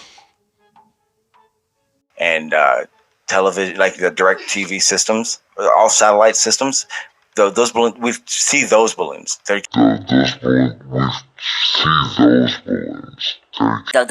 see those balloons. They don't go that. They wouldn't be going that high. And also, the satellites that are in space, they cover such a range that is possible from that distance. I explained exactly what I explained what they use the satellite alternative ones. I told you what they use those for. Yeah, but you can't prove that that's what they are, and you can't prove that they're up. Yes, I can. Watch. Want me to show you? Yes, I can. Watch. I'm gonna show you right now. They could just as easily be on the balloons that if you guys watched the video that I presented. One moment. He said he's gonna prove it. You asked for proof. He said he could prove it. Let's let him prove it. Let's give him a moment. Okay. Well, let me finish this one thought here. Okay. about they're not spreading germs. Okay. Mm-hmm. The purpose of Operation DE. Okay, here we are at, as you can see, U.S. Department of Veteran Affairs, Department of Veterans. Okay. About Project 112 and Project Shad. I think I've already kind of described that here. But we're going to go down here to this section. It says the Department of Defense used a wide range of agents in the tests, including the biological warfare agents Coxiella burnetii, Francisella tularensis, and staphylococcal enterotoxin B, and the nerve agents sarin, VX, Tabun, and Somon. Okay. Now, I'm going to go ahead and go back here. Oops.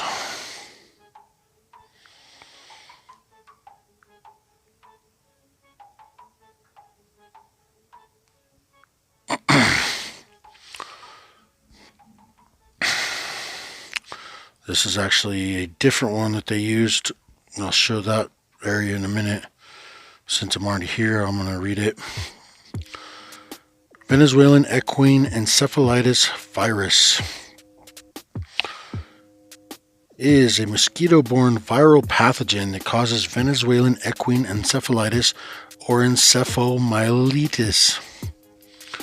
VEE can affect all equine species, such as horses, donkeys, and zebras. After infection, equines may suddenly die or show progressive central nervous system disorders.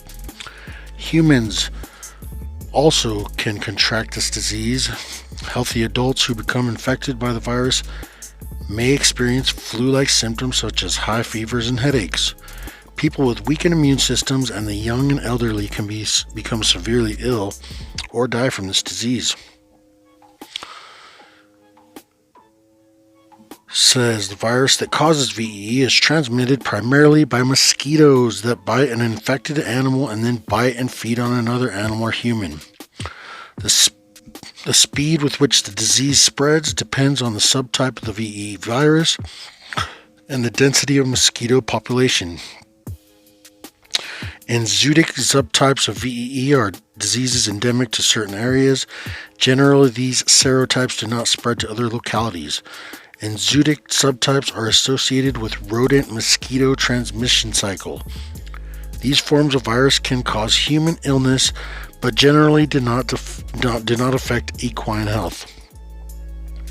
Okay, so dispersing this stuff into the air, and then animals will catch it. The mosquitoes will pass it along, and so forth. Okay, so that's one.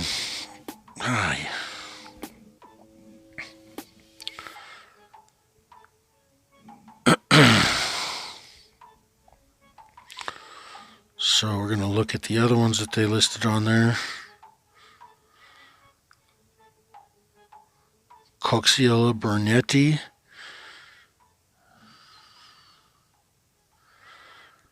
Look at that one first.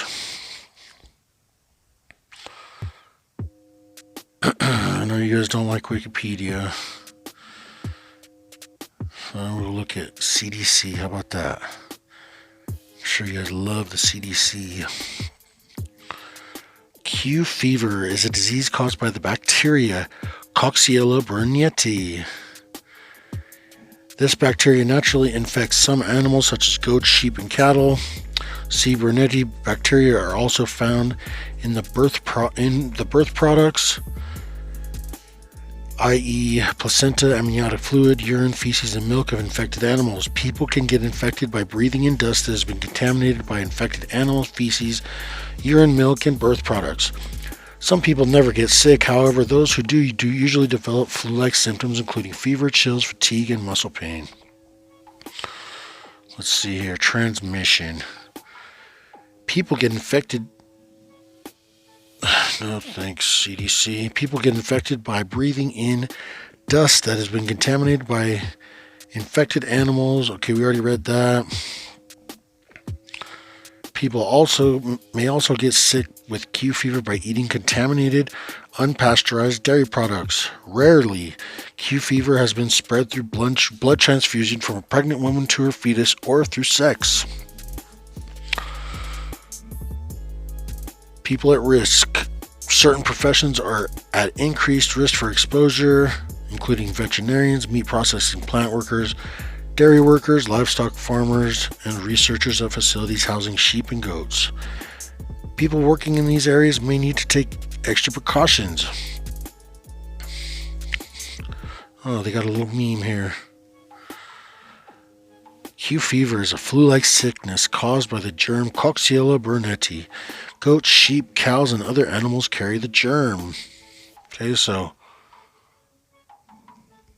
looks like this. They got these little particulates here that are coming out of the air, being sprayed into the fields.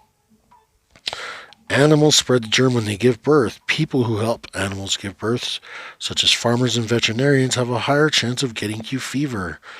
Wind can carry barnyard dust mixed with Q fever germs for miles. You may get sick when you breathe in this dust, even if you aren't around animals. Huh. Interesting how that works. Bioterrorism. A biological attack or bioterrorism is the intentional release of viruses, bacteria, or other germs that can sicken or kill people, livestock, or crops. C. burnetii, the bacteria that causes Q fever, has been described as a potential bioterrorism agent. Interesting. So, it's extremely resistant to heat, drying, and many common disinfectants. People get infected by breathing contaminated dust.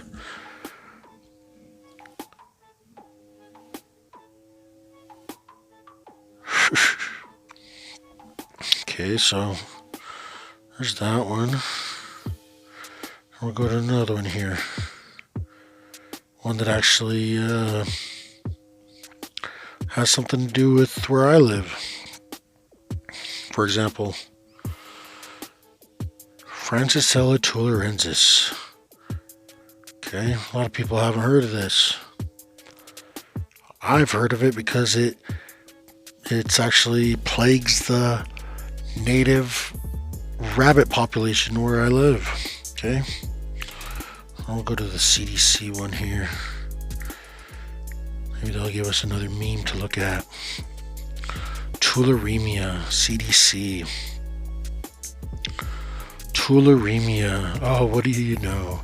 They're rabbits. Yep.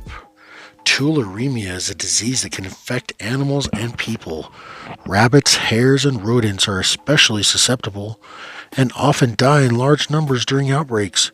People can become infected in several ways, including tick and deer fly bites, skin contact with infected animals, drinking contaminated water, inhaling contaminated aerosols, or agricultural and landscaping dust. Also from laboratory exposure. In addition, people could be exposed as a result of bioterrorism by your own government. Symptoms vary depending on how the person was infected. Tularemia can be life-threatening, but most infections can be treated successfully with antibiotics. Steps to prevent tularemia include using insect repellent that probably gives you cancer, wearing gloves when handling sick or dead animals, avoid mowing over dead animals. In the United States, naturally occurring infections have been reported from all states except for Hawaii. Wow, that's so interesting.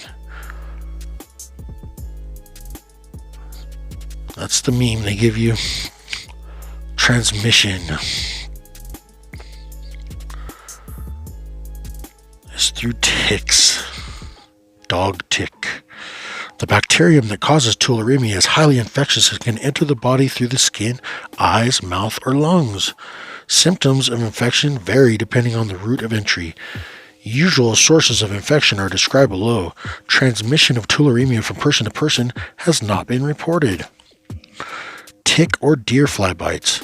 In the United States, ticks that transmit tularemia to humans include the dog tick, the wood tick, and the lone star tick. Deer flies have been shown to transmit tularemia in the western United States. Infections due to deer tick and deer fly bites usually take the form of ulceral glandular or glandular tularemia. F. tularensis bacteria can be transmitted to humans via the skin when handling infected animal tissue. In particular, this can occur when hunting or skinning infected rabbits, muskrats, or prairie dogs, and other rodents. Many other animals have also been known to become ill with tularemia. Domestic cats are very susceptible to tularemia and have been known to transmit the bacteria to humans. Care should be taken when handling any sick or dead animal. Outbreaks of tularemia have occurred among hamsters purchased from pet stores. At least one child in the U.S. has developed tularemia after being bitten by a pet hamster. Infection due to handling animals can result in glandular, ulceral glandular, and ocular glandular tularemia. Orphalanial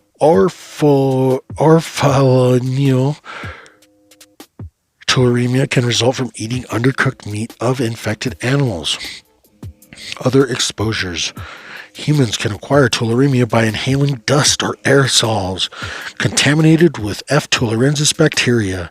This can occur during farming or landscaping activities, especially when machinery, tractors, or mowers runs over infected animals or carcasses. Although rare, this type of exposure can result in pneumonic tularemia, one of the most severe forms of the disease. Water can also be contaminated with the bacteria through contact with infected animals. Humans who drink contaminated water that has not been treated may contract oropharyngeal tularemia. This mode of transmission appears to be much more common in Europe than in the US. It can also be transmitted by way of planes in the air, spraying it over your house. Okay, here. So, there's another one.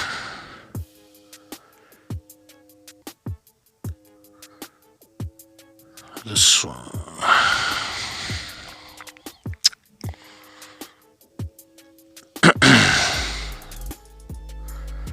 Now let's go with the CDC.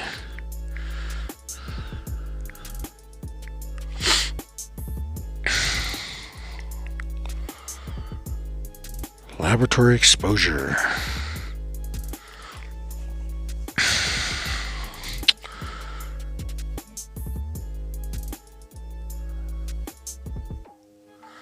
Abstract. Staphylococcal enterotoxins are 23-29 kDa polypeptides in the bacterial superantigen protein family. Clinical symptoms from intoxication with staphylococcal enterotoxins vary by exposure route. Ingestion results in gastrointestinal symptoms, and inhalation results in fever as well as pulmonary and gastrointestinal symptoms. Review of occupational exposures at the U.S. Army Medical Research Institute of Infectious Diseases from 1989 to 2002 show that 3 laboratory workers had symptoms after ocular exposure to staphylococcal enterotoxin B. Conjunctivitis with localized cutaneous swelling occurred in 3 persons within 1 to 6 hours after exposure to SEB. 2 of these persons also had gastrointestinal symptoms, which suggests that such symptoms occurred as a result of exposure by an indirect cutaneous or ocular route. Ocular exposures from SEB resulting in conjunctivitis and localized swelling have not previously been reported. Symptoms from these patients and review of clinical symptoms of 16 laboratory-acquired inhalation SEB intoxications may help healthcare workers evaluate and identify SEB exposures and laboratory personnel at risk.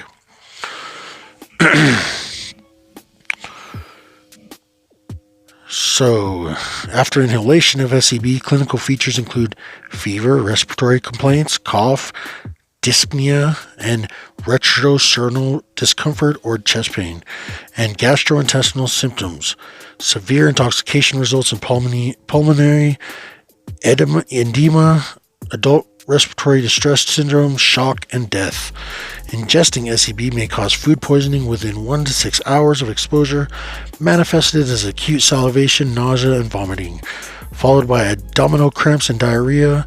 As ingesting SCB does not typically result in pulmonary symptoms, gastrointestinal symptoms observed from inhalational intoxication are postulated to result from secondary oral ingestion of SCB concomitant with inhalational exposure. So basically here, the full spectrum of clinical signs and symptoms of intoxication with SCB is important to healthcare workers evaluating persons with potential exposures to these agents, including in the context of bioterrorism. This discussion is also relevant to military practitioners since SCB has been previously developed as an incapacitating biowarfare agent. During a review of occupational exposures evaluated in the Special Immunization Clinic at the U.S. Army Medical Research Institute of Infectious Diseases from 1989 to 2002, clinical evaluations of 3 laboratory... Oh, we already read that. Okay. Let's see, this guy, patient 1, while injecting SCB into the endotracheal tube of a rabbit, a 22-year-old male laboratory worker sprayed approximately 150 UG of SCB into his right glove. Sometime later, why would he do that? Sometime later, he recalled scratching his nose in the area adjacent to his right eye. 3 hours after the incident, he noted irritation, pruritus, and yellow discharge from his right eye. 9 to 12 hours after the incident, he had an onset of gastrointestinal symptoms, nausea, abdominal cramps, and loose stools. Approximately 8 non-bloody loose stools over the next 8 hours, nasal congestion, post-nasal drip, and a self-reported fever. Following morning, approximately 18 hours after the incident, he awoke with profound swelling of the right lower eyelid and passed 3 more loose stools. He did not have a headache, chills, vomiting, cough, dyspnea, chest discomfort, or myalgias. So basically, these guys deserved it, really. Intentionally giving it to rabbits, you know.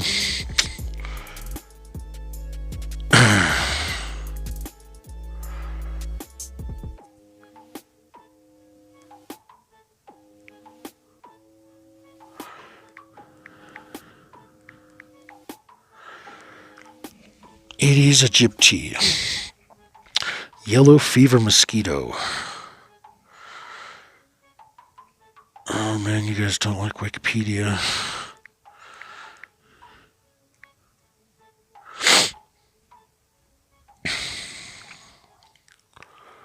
Oops.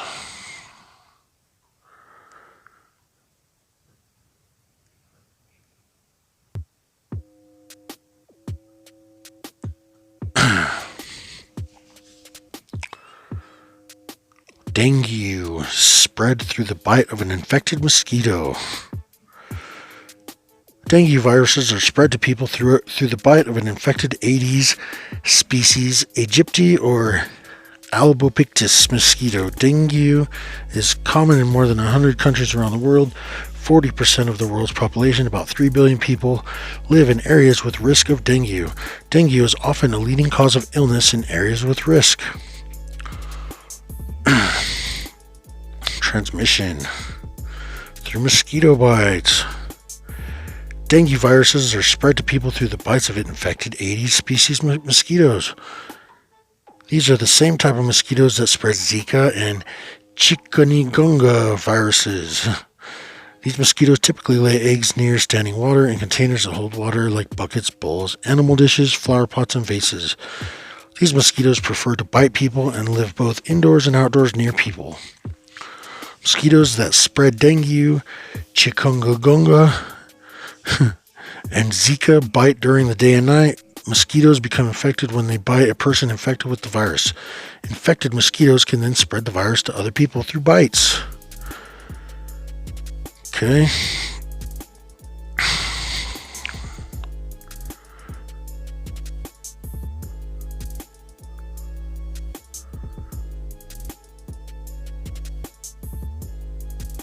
W was to study the behavior of aerosol-released biological agents, okay? So what they did, biological agent, also called a bioagent, biological threat agent, biological warfare agent, biological weapon, or bioweapon, is a bacterium, virus, protozoan, parasite, or fungus that can be purposely used as a weapon in bioterrorism or biological warfare. Addition to these living and replicating pathogens, toxins, and biotoxins are also included among the bioagents. More than 1,200 different kinds of potentially weaponizable bioagents have been described and studied to date. Okay, this is just a description of what they are. I want you to understand what you just read. You just read something that they are testing and didn't say anything about spraying over anybody. You can laugh, but that's exactly what you just read. You don't know what Operation Do was, dude. Wait. I do, because I'm staring at it right now. What are you talking about? Literally, you said it, and as you were saying it, I was pulling it up on my computer. Do you understand that? Like, I'm reading as I go exactly what you're saying, and you're wrong. The purpose of Operation Do was to study the behavior of aerosol-released biological agents. That's what it says. Okay. I don't know where you're reading it, but where's your link? Why isn't your link work? Okay, perfect. There was one link. One link was to one thing. There's several links here. Hold on a second. This one I just read is a different one. So. Oh, okay. Because there's about 10 different ones that are declassified now. You just gave. Okay, 6. Okay, at least.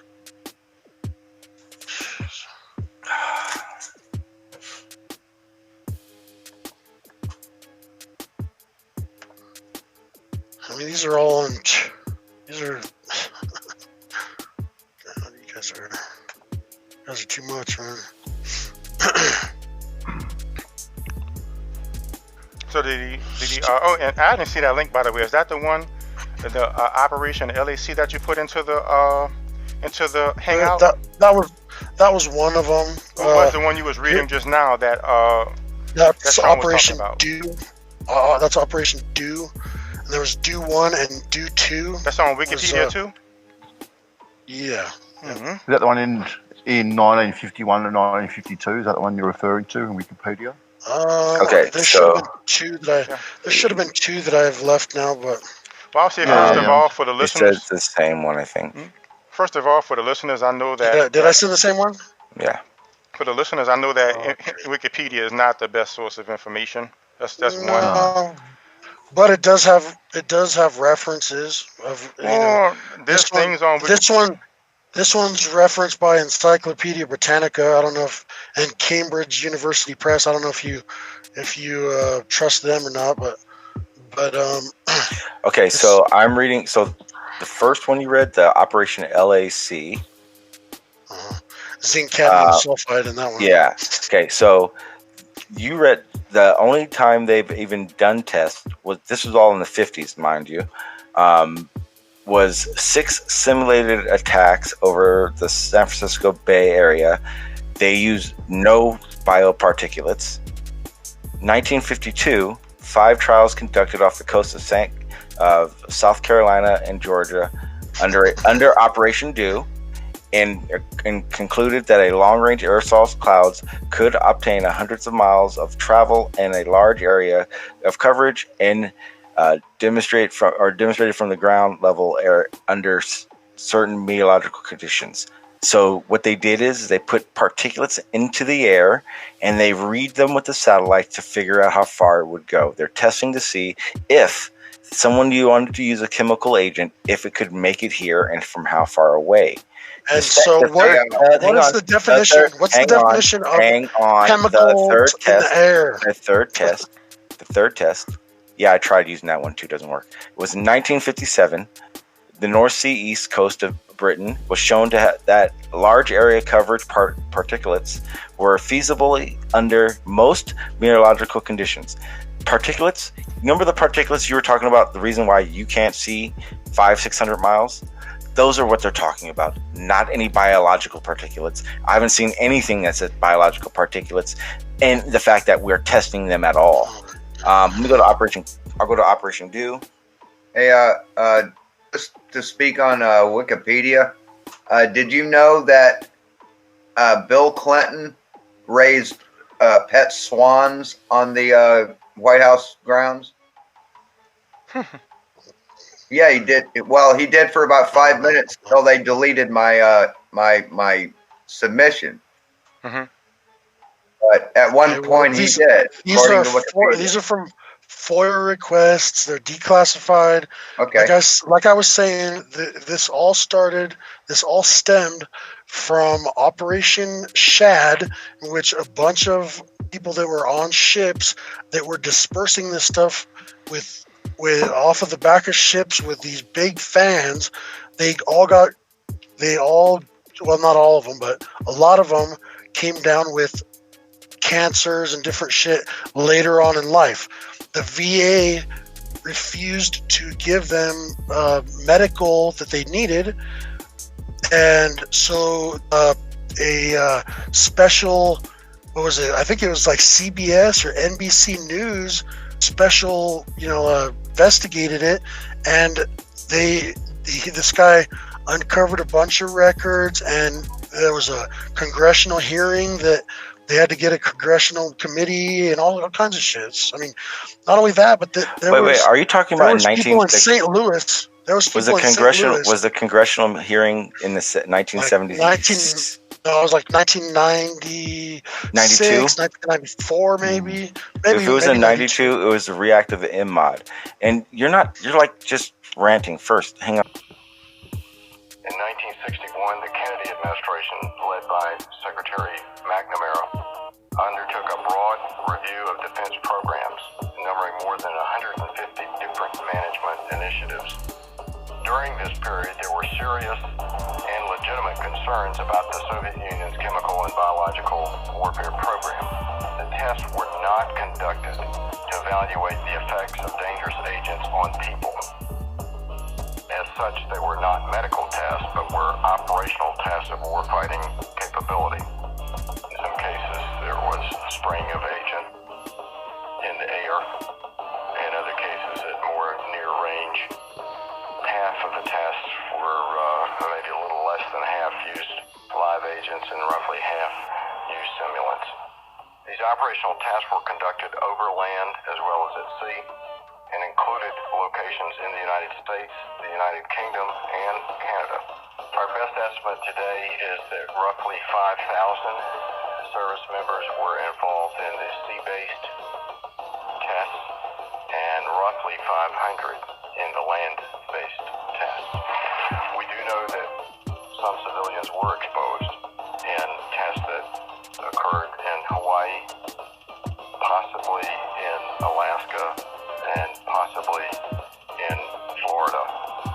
Because it was operational in nature and not a medical human subject type of research, I would presume that it was not voluntary, that people were part of units that were doing this kind of work and were expected to do that kind of work.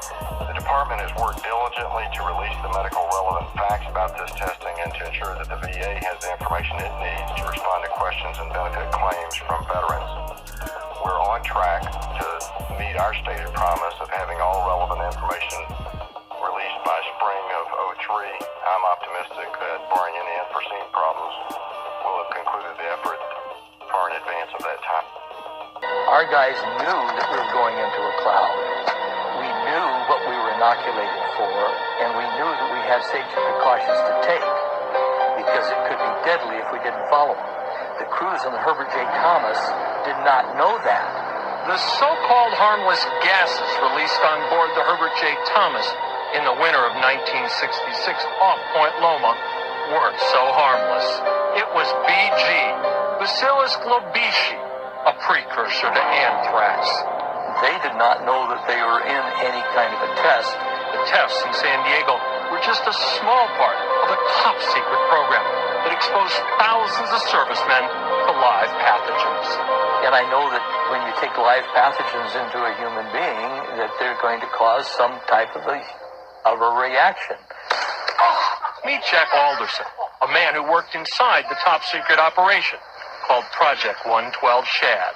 Alderson commanded 5 of the test ships used in the project and knows firsthand what happened to the servicemen involved. I would say that they were guinea pigs. Now he's blowing the whistle on what was so wrong. After 35 years of the test shrouded in secrecy, Alderson finally got to tell his story to Congress. Good morning, everyone. Jack Alderson, United States Navy retired. Some of the Project Shad personnel were having health problems, namely respiratory and cancer. This is inexcusable. While Alderson detailed how sick the men got, all of them have respiratory problems. Human guinea pigs. Listen closely to what a Pentagon official said. As far as we can determine today, no service members have suffered harmful health effects from participation in those tests. But that statement is not accurate. Fox 6 News has uncovered a private VA study that reveals that Shad veterans have a 3 times higher mortality rate than other veterans. Just look at the study. A 3-fold death rate due to respiratory disease. But, now the VA says the study we uncovered isn't good science. I believe it's a cover-up. I believe that they're trying to cover up what they did back there because of the liability. Not only did the Pentagon tell the congressmen they knew of no sick sailors, they also said that the crews had proper protections from toxins. But what about the decontaminant cleaners used all over the ships? What we used on the interior of the vessel to decon at that time was beta-propiolactone and formalin, both of which are known to be highly carcinogenic. Fox 6 News tracked down Leonard Devine of Poway, a former government scientist from the secret test, who now admits the cleaning agents were deadly. Most of them, I believe, could cause cancer. But neither the Pentagon nor the VA has talked to Devine about what he knows. The VA has known about Shad for a fairly long time. I have had rumors that they have known hardcore about Shad since 1991, with the Defense Department denying only until months ago that the tests actually happened. Time's running out for the Shad veterans. Well, we're dying off pretty quickly. There's a lot of us that believe that they're hoping that we'll die off, and we will go away. It was one of the darkest secrets of the Vietnam War, codenamed Project Shad. The test series consisted of 9 trials, in which a biological tracer, BG, was disseminated by A-4C jet aircraft under a prescribed set of conditions. The Defense Department conducted top-secret chemical and biological weapons tests on Navy ships, including the ship right off Point Loma. They were actually the guinea pigs or samplers themselves to see how personnel would react. But what about the sailors on board? Thousands of sailors were involved. They were told that the tests were of so-called harmless chemicals. Well, we had no idea. But a Fox 6 News investigation uncovered a number of survivors who got sick. I felt like cannon fodder. That was 2 years ago. Now, after congressional hearings and a year-long Pentagon investigation, it's all been wrapped up. But were there any answers? How thorough was the investigation? I hadn't heard from no one. Dr. Bill Bridge never even got a call, even though he was in charge of the secret tests. All the personnel in the laboratories, all the tug skippers, those were all under my command. Since BG is harmless, protective clothing and equipment were not required. But Dr. Bridge says he wasn't aware of any of the crews being interviewed by the Defense Department. I don't know of any. Now, he's speaking out. They had some that have passed away, and others that are getting sicker as it goes. That's exactly what Fox 6 News uncovered in a private Veterans Administration study, that Shad participants had a 3-time higher mortality rate than other veterans. They're just keeping it quiet as much as they can, really. But this winter, a top Shad scientist came clean. He admitted the men were human samplers, and they didn't even know it. Now, survivors and the Vietnam Veterans of America are suing the Defense Department officials. They say made the servicemen sick. We've been trying to understand what the truth is. Fox 6 News tried to talk to the Pentagon about the lawsuit and the new disclosures, but they didn't get back to us. Let's get to the bottom of this. John Mattis, Fox 6 News. Thanks a lot. You're welcome, sir. Yeah, see you, Sean. Bye-bye. Have a good one, Sean. Yeah.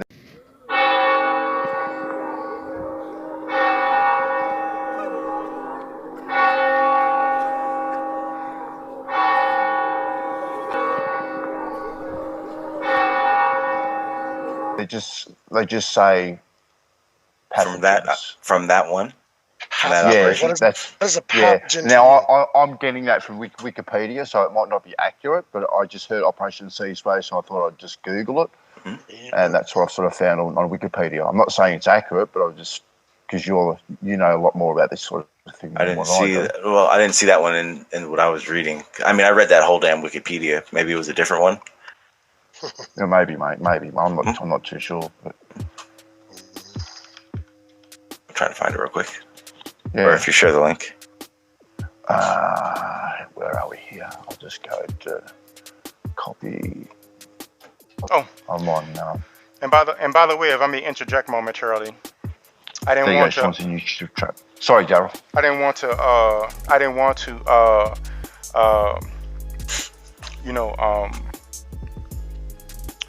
Put forth a reason for something when I didn't have the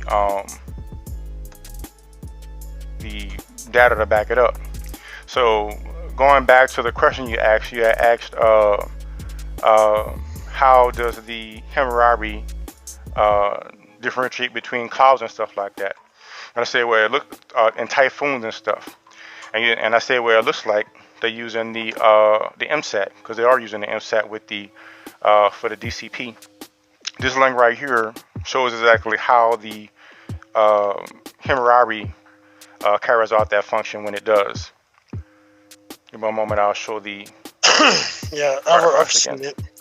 I was trying to find it, but I couldn't find it. Yeah, it took a little while, but it says infrared imagery. Infrared imagery captures infrared radiation emitted from clouds, land in the atmosphere. High altitude clouds are cold and appear white in infrared imagery, while low altitude clouds and fog are hardly distinguishable from land. As high altitude clouds may be either well-developed thunderclouds or clear day cirrus, areas appearing in white are not necessarily associated with heavy rain. The spatial resolution of infrared is 2 kilometers at the sub-satellite point. So that's how Hammurabi is able to distinguish between rain clouds and all that stuff by using the infrared and differentiating how much light is bouncing back from the clouds to establish how deep the cloud is. But you're right. They also use information from the MSAT as well, but again, that's mostly in the DCS. Yep. And I didn't mean to interrupt y'all. Okay. Yeah, no worries. So I've read exactly what you said, and that's for not Shad. It's Operation Sea Spray, the one Bansal was talking about. He said, I'm sorry, I didn't hear it. I said 11 victims, but it was never found that they did it. So yeah, I would probably say that it was probably them. Okay, but again, the NMOD was in 1976, so that's the serious one. I mean, we have stories of that all the time. That's not chemtrails still. What's the definition of a chemtrail? A CIA agent term. Let me get that for you. Definition of a chemtrail is chemicals that are dispersed. I tried to use that too. It doesn't. A chemtrail is a term made up by the CIA. When the public found out, the belated disclosures about the open air test drew charges that simulants as well as select agents had caused previously unexplained illnesses. People from targeted areas, San Francisco, Minneapolis, St. Louis, Puerto Rico, Dorset sued the government or demanded investigations to validate their health claims. Neither subsequent studies nor cases confirmed that the test had caused illnesses. In fact, establishing a correlation 30 to 50 years after an event complicates the search. The continued murkiness of this issue was evident in a 2007 study that found no patterns of ill health among 5,500 veterans involved in SHAD. The study warned that the findings should not be misconstrued as clear evidence that there are no possible long-term health effects related to SHAD involvement. In 2016, the Institute of Medicine reported on a follow-up study titled SHAD-2. Its summary stated, the SHAD-2 analysis found no clear differences in degree of illnesses between SHAD participants and the comparison group. This result was consistent with the absence of differences in self-reported hospitalizations noted in SHAD-1, but not in accord with the SHAD-1 survey responses that indicated overall worse health among SHAD veterans, of course.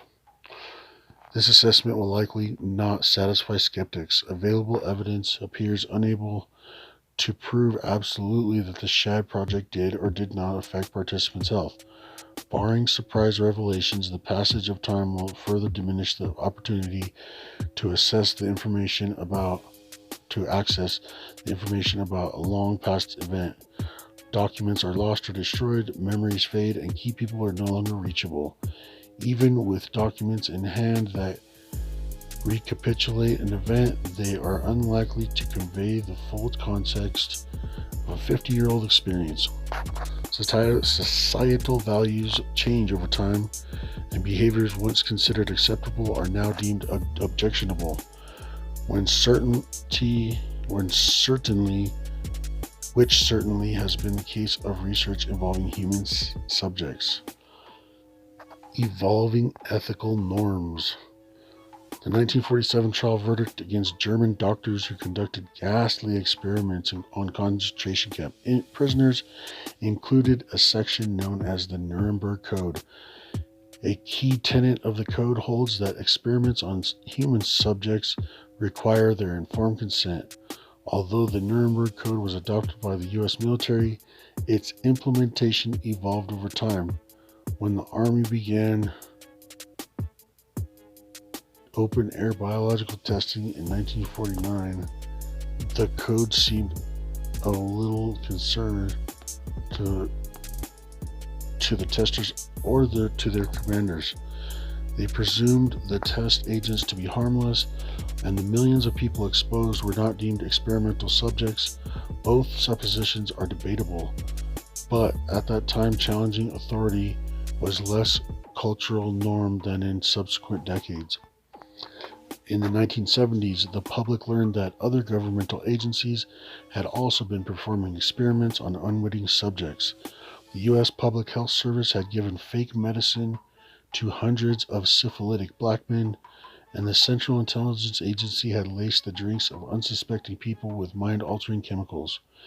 Besides the unknowing participants in biological warfare tests, massive numbers had also become unwitting subjects in chemical and nuclear tests. Numerous military personnel were exposed to mustard and nerve gas in experiments for which they might receive extra leave time, but little information about the potential dangers of their exposures. Similarly, unaware of the risks, thousands of soldiers had been subjected to increased radiation in drills after nuclear detonations at Nevada test sites. Many more thousands of civilians were unwittingly dosed with radiation downwind from tests. Such belatedly revealed information prompted the federal legislation that mandated the establishment of review boards to oversee an institution's research involving human subjects. The new law was an expression of growing sensitivity to the rights of individuals in relation to authority. The evolving ethos extended beyond individuals who were research subjects. The physician-patient relationship was also affected. The traditional model of medicine, paternalism, had permitted the withholding of information from patients or even lying to them about treatment decisions. In 1981, for the first time, the American Medical Association stated, "Informed consent is a basic policy in both ethics and law that physicians must honor. The physician has an ethical obligation to provide a patient with all medically reasonable treatment alternatives to help the patient make an informed choice." Broadened sensitivity about open-air testing was also demonstrated more recently. In 2013, the New York City Police Department and Brookhaven National Laboratories were transparent about an airflow study they intended to conduct in the subway and streets. The release of perfluorocarbon tracer gases would enable a better understanding of the risks of airborne contaminants, including biological agents. Based on decades of experience with this tracer, Brookhaven scientists maintained that it had presented no danger to humans. Several features of the 2013 exercise differed from those of the Army's 1966 subway test. The tracer in 2013 was an inert substance with long safety record rather than the live bacteria.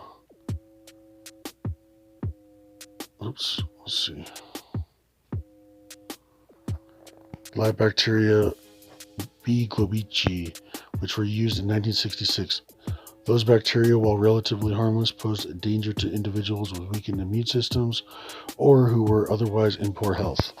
The nature and plan dates of the 2013 test were described in advance by the police department, and the information was broadly reported by local media, television, radio, print, and online. The 1966 study had been conducted in secret.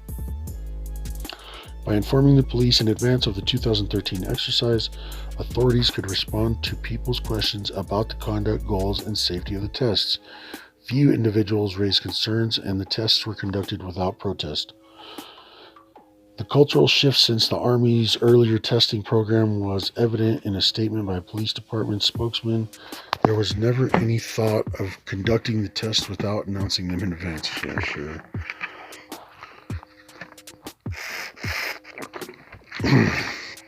These observations suggest that the attentive public's response was one of tacitly informed consent. Of course, implied consent lacks the specificity of a signed agreement by a human research subject, but the concept has also been embraced in other areas of research. Recent example was a study of the effectiveness of differing blood products by administering them to unconscious emergency trauma patients.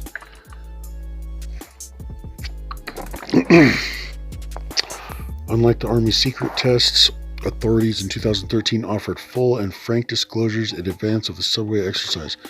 The police provided a telephone number and website for further information. Few, if any, of the city's residents, elected officials, health authorities, or media outlets raised objections. Indeed, contemporary cultural values leave no room for secret open-air testing that might endanger unwitting participants.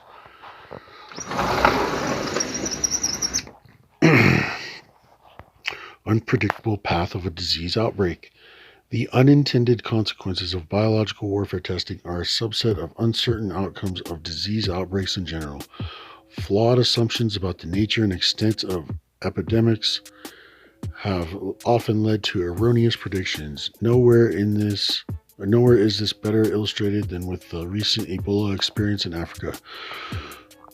Although the virus is deemed a potential biological weapon, the outbreak was of natural origin.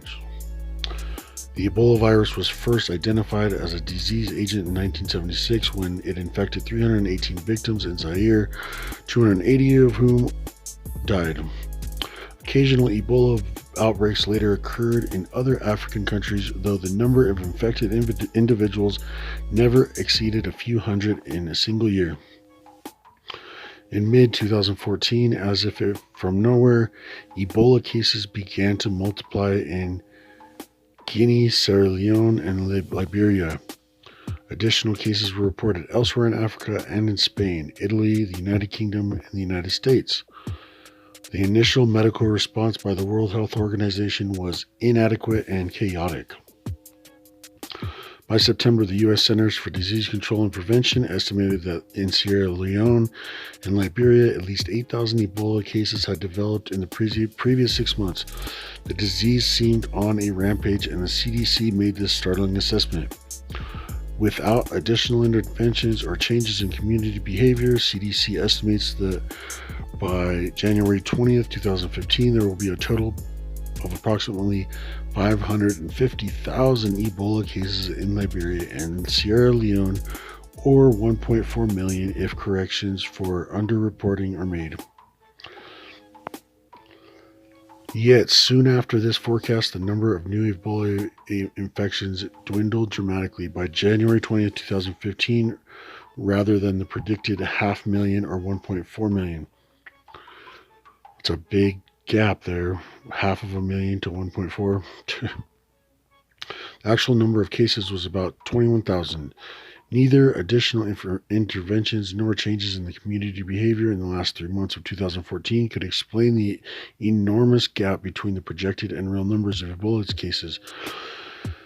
The course of any disease outbreak may be affected by imponderables, weather, development of herd immunity, genetic mutations of causative organisms, incidence patterns that veer from past trend lines.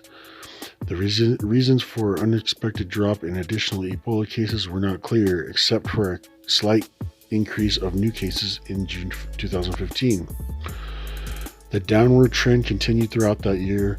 The WHO reported the absence of any new cases in 2016, and the epidemic seemed to have run its course.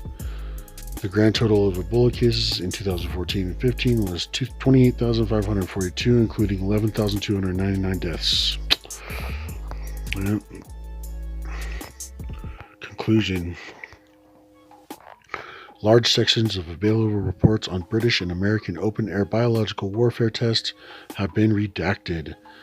Still, several readable pages are replete with data. They often include details about how, when, and where an agent was disseminated and about the results of the trial. But the open-air program also left a legacy of unintended consequences, including lawsuits against the government for concealing information about the tests and their possible dangers. Moreover, the simulants S. Marxescens and B. Globici, previously considered by some to be harmless, are now deemed human pathogens. Western political culture has changed since the early days of the American and British testing programs. People have become less reluctant to question authority, and institutional review boards must now pre-approve research involving human subjects. Further, the heightened stringency of laboratory contaminant has accentuated the safety gap between a confined test space and one without physical boundaries. All this makes it less likely that masses of people would again be unwittingly subjected to secret open-air biological warfare tests. Unreal. Here's all the citations and where they got this information from.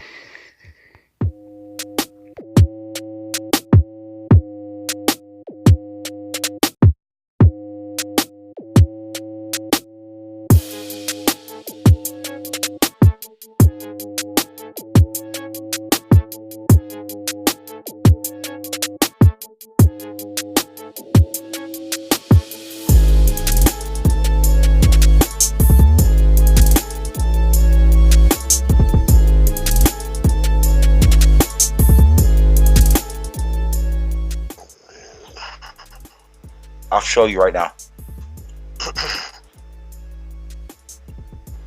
I just left another link. It's called Unethical Human Experimentation in the United States. It's got all kinds of different... That has nothing to do with it. I didn't say that didn't happen. It sounds like you're changing the subject again. No, because they're using pathogens, diseases, biological warfare. There's no... Dude. You have no documentation of it actually happening. You're speculating. It's, well, okay. Present your evidence. I mean, where's your evidence? I just fucking linked it to you guys. Are you talking about the Wikipedia page? Yeah, it's another different Wikipedia page. I already said, man, Wikipedia is I already know that Wikipedia is not accurate. There's things that I'm expert at that I know is wrong on Wikipedia, and I tried to correct it, and other people who don't know what they're talking about change it back. And it got to the point that they actually blocked me from Wikipedia trying to correct Wikipedia. So Wikipedia is not a good source of information. Now let me say, I always thought that I never really looked into it. See, but you don't have to go just by Wikipedia. You can go to other sources and find out the same thing. You can go to Metabunk and find out the same shit. This is my point. You're not presenting that right now. This is my point. You're not presenting that right now, to Sean's point. So in other words, I know that Wikipedia is not a valid source. So you presenting that is not presenting anything to me. If you're trying to convince us that is not, I know that's an inaccurate source. So if these other things have it, then present that. It's an inaccurate source? I just said it because there are things that I'm expert at that I noticed was wrong on Wikipedia, and I corrected it on Wikipedia, and other people who didn't know what they was talking about came and changed it back, and I kept correcting it, and I eventually got banned. My account got banned for correcting it back on things that I know that I'm an expert on. So I know this one that I'm looking at right here has 6 different references. Did you check all 6 of those references? Oh no, I haven't checked. Okay, then so you don't know if the person who wrote that article wrote it accurately. That's the point I'm telling you. I've seen articles that have references to valid sources, but the writing in the Wikipedia article is wrong. And I tried to correct it, and they banned me for correcting it. So using Wikipedia is not, to me, evidence. Now, to go to your side, I always thought that they were chemtrails. But I never met anybody who was into the background scenes like Sean. So me personally, I would believe Sean G over Wikipedia because I know Wikipedia is inaccurate. Now, if you have a source that's actually accurate that's not Wikipedia, then please share that if you want to convince me.